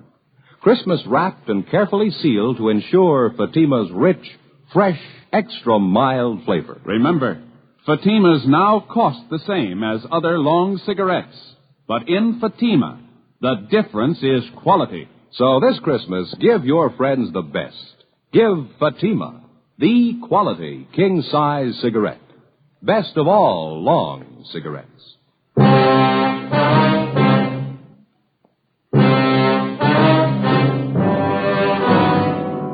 8 p.m., Thursday, December 22nd. Still no sign of either of the missing boys. Chief of Detectives Thad Brown went back to headquarters to direct the search from there. He dispatched another detail of 50 men to aid in the hunt for the missing youngsters. 8:30 p.m. It was getting colder. The citrus growers were warned to expect a freeze. We went up the block to see Mrs. Johnstone. Her husband had quit work early and returned home. We talked with him. He could tell us nothing more than we already knew. We still had not informed either of the families about the bloodstains in the empty cartridge casing, which had been discovered in the backyard of the Johnstone home. It was more than possible that they had a right to know about our findings, but Ben and I felt there was no cause to add to the distress of the two families at this time. If the two missing boys were found alive and well, then the bloodstains in the cartridge would be of no concern to the relieved parents. At 8:40 p.m., Ben and I left the Johnstone house and went to the home of Mr. and Mrs. John Moorheim. Miss Moorheim, you said your husband worked at a market? Yes, he telephoned about 15 minutes ago, said he's closing up right away. He'll be here any minute. Do wish Stevie would call, come home. It's so cold out tonight. All he had on was a thin cotton jacket. We'll try not to worry. We're doing everything we can. He'll be all right. Stevie's father's such a sensitive man. He and the boy are so close. I know he's terribly upset. Now, you're sure there's no place that you might have forgotten, someplace where the boy might be? No place. No. If anything's happened to the boy, it'll just kill John. No. You sit still. I'll get him, Miss Moore. Joe? Yeah, Harry. The Johnstone kid, he's been found.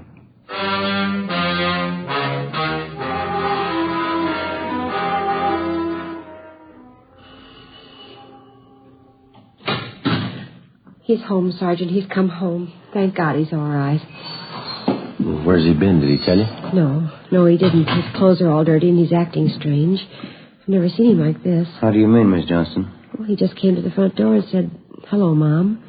He sat down in a chair and stared at the floor. Won't talk to his father or me. You mind if I talk to him? No, go ahead. I asked him about the little Moorheim boy, but he wouldn't tell me a thing. Where is he now? Right over there in the living room. Looks all right. Yes. Son, this is a police officer. He wants to talk to you. Don't be afraid, dear. He only wants to ask you some questions. Son. You see, Sergeant? Stanley, look at me, son. Come on, youngster. Get your head up there. That's better. You had your mother pretty worried. You know that. You want to tell us where you've been? We should try to get him to eat a little something. You hear that, son? Want something to eat? Stanley, there's another little boy up the street who hasn't come home. You know where he is? His father and mother are worried about him, too. Just like your folks were. We're going to ask you to help us find him. I killed him. I killed Steve with the .22. We were only playing, but I killed him. How do you know you killed him? Maybe he's only hurt now, isn't that it? No, he's dead. I know he's dead. The gun went off. I forgot we put bullets in there. Where is he, Stanley? I hit him. I was scared. I didn't want anybody to find him. Where did you hide him, son? In a cave up on the hill. I didn't mean it. He was my pal. Do you want to show us where, Stanley? Yes, I'll show you. Please, don't send me to jail.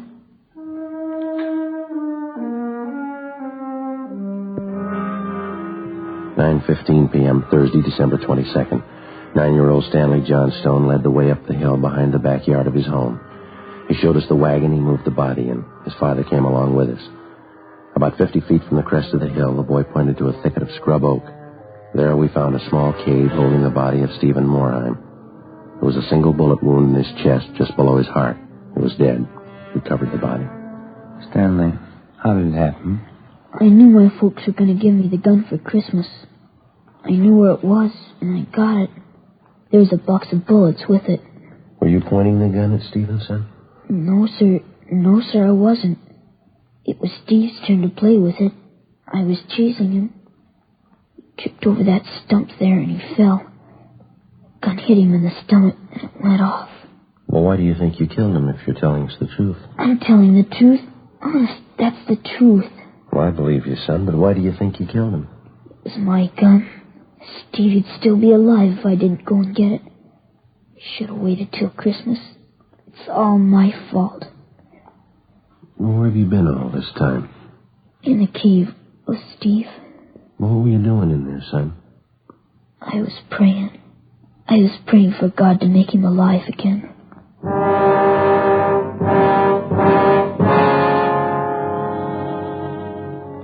After a thorough investigation, Ben and I were convinced that the shooting of Stephen Moorheim was accidental. Lieutenant Lee Jones' findings substantiated the Johnstone boy's story even to the smallest detail.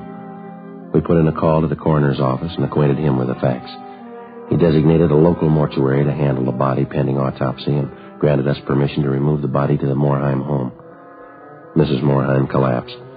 The family doctor was called. Ben and I sat in the living room to wait for John Moorheim, the dead boy's father. Edith? Edith? Mr. Moorheim? Yeah, you the police? Yes. Where's Edith? Where's my wife? Has my boy come home? Have you found him? Yes, sir. Well, where is he? Steve?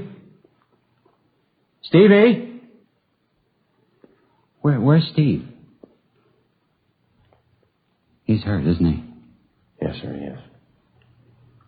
Well, where is he? I want to see him. He's hurt bad, Mr. Moran. Where is he? I want to see him. How bad? Pretty bad. He's dead. All right if I go in. Yes, sir, if you want to. Will you go with me? Sure. Don't make it any harder on yourself, Mr. Moran. I want to see my boy.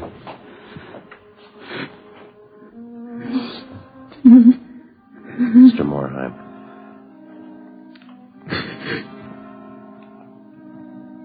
Stephen. Listen to me, son. We got you a lot of nice things for Christmas. Everything you wanted. I got you the 3 new cars for the train. That one with a searchlight on it really works, son. Got you that new switch you wanted. A lot more track. Oh, now you can have a big layout. And you know that new baseball mitt we saw? I got it for you. The cowboy outfit you want. I got it. Mr. Moorheim. Come on, you. What happened? It was an accident. He was playing with a Johnstone boy up the street. Playing with a gun. It went off. What was the other boy's name? Stanley Johnstone. It was an accident. Mr. Moorheim, where are you going? I want to see that boy. We had no idea what the dead boy's father had in mind. We didn't feel that we should try to restrain him. We went along with him up the street to the Johnstone home.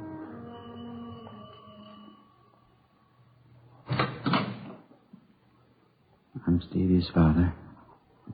Where's your boy? I'm sorry. We bought the rifle. We were going to tell him not to use it unless his father was with him until he learned how to treat firearms. Where's your boy? Right here. Won't you come in? It's all right, Miss Johnstone.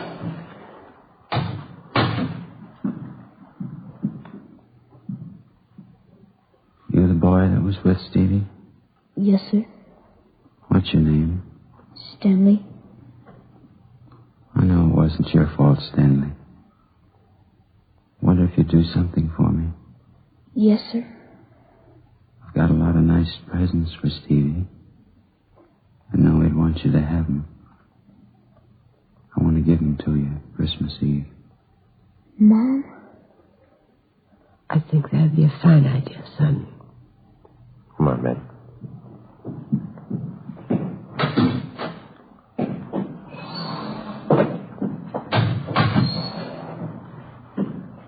Well, what's it all prove, Joe? You don't give a kid a gun for Christmas.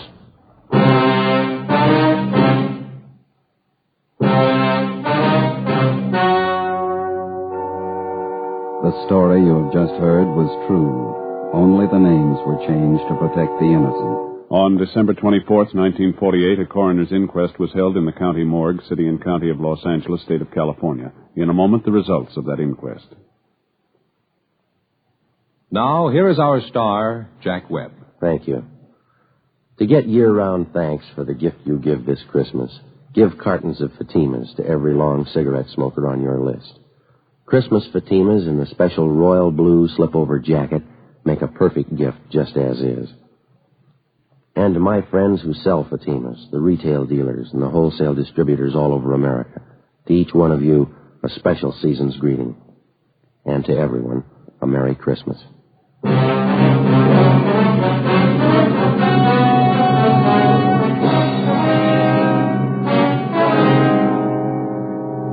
At the coroner's inquest, it was officially recorded that Stephen Moorheim's death was the result of an accident. Stanley Johnstone was absolved of any legal responsibility for his friend's death.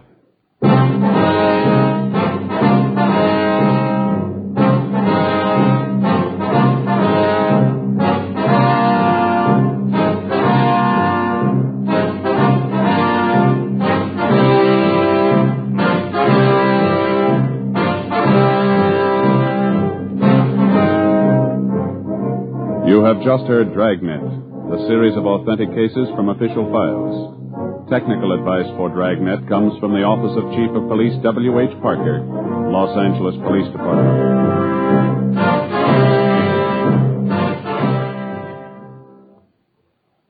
This is Bob Hope. Can we steal a second?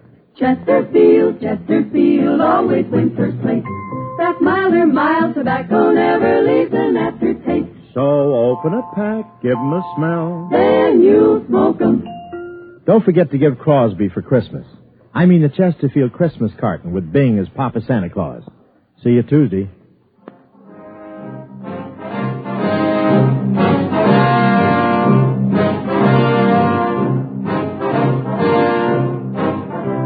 Fatima Cigarettes, best of all long cigarettes, has brought you Dragnet, portions transcribed from Los Angeles.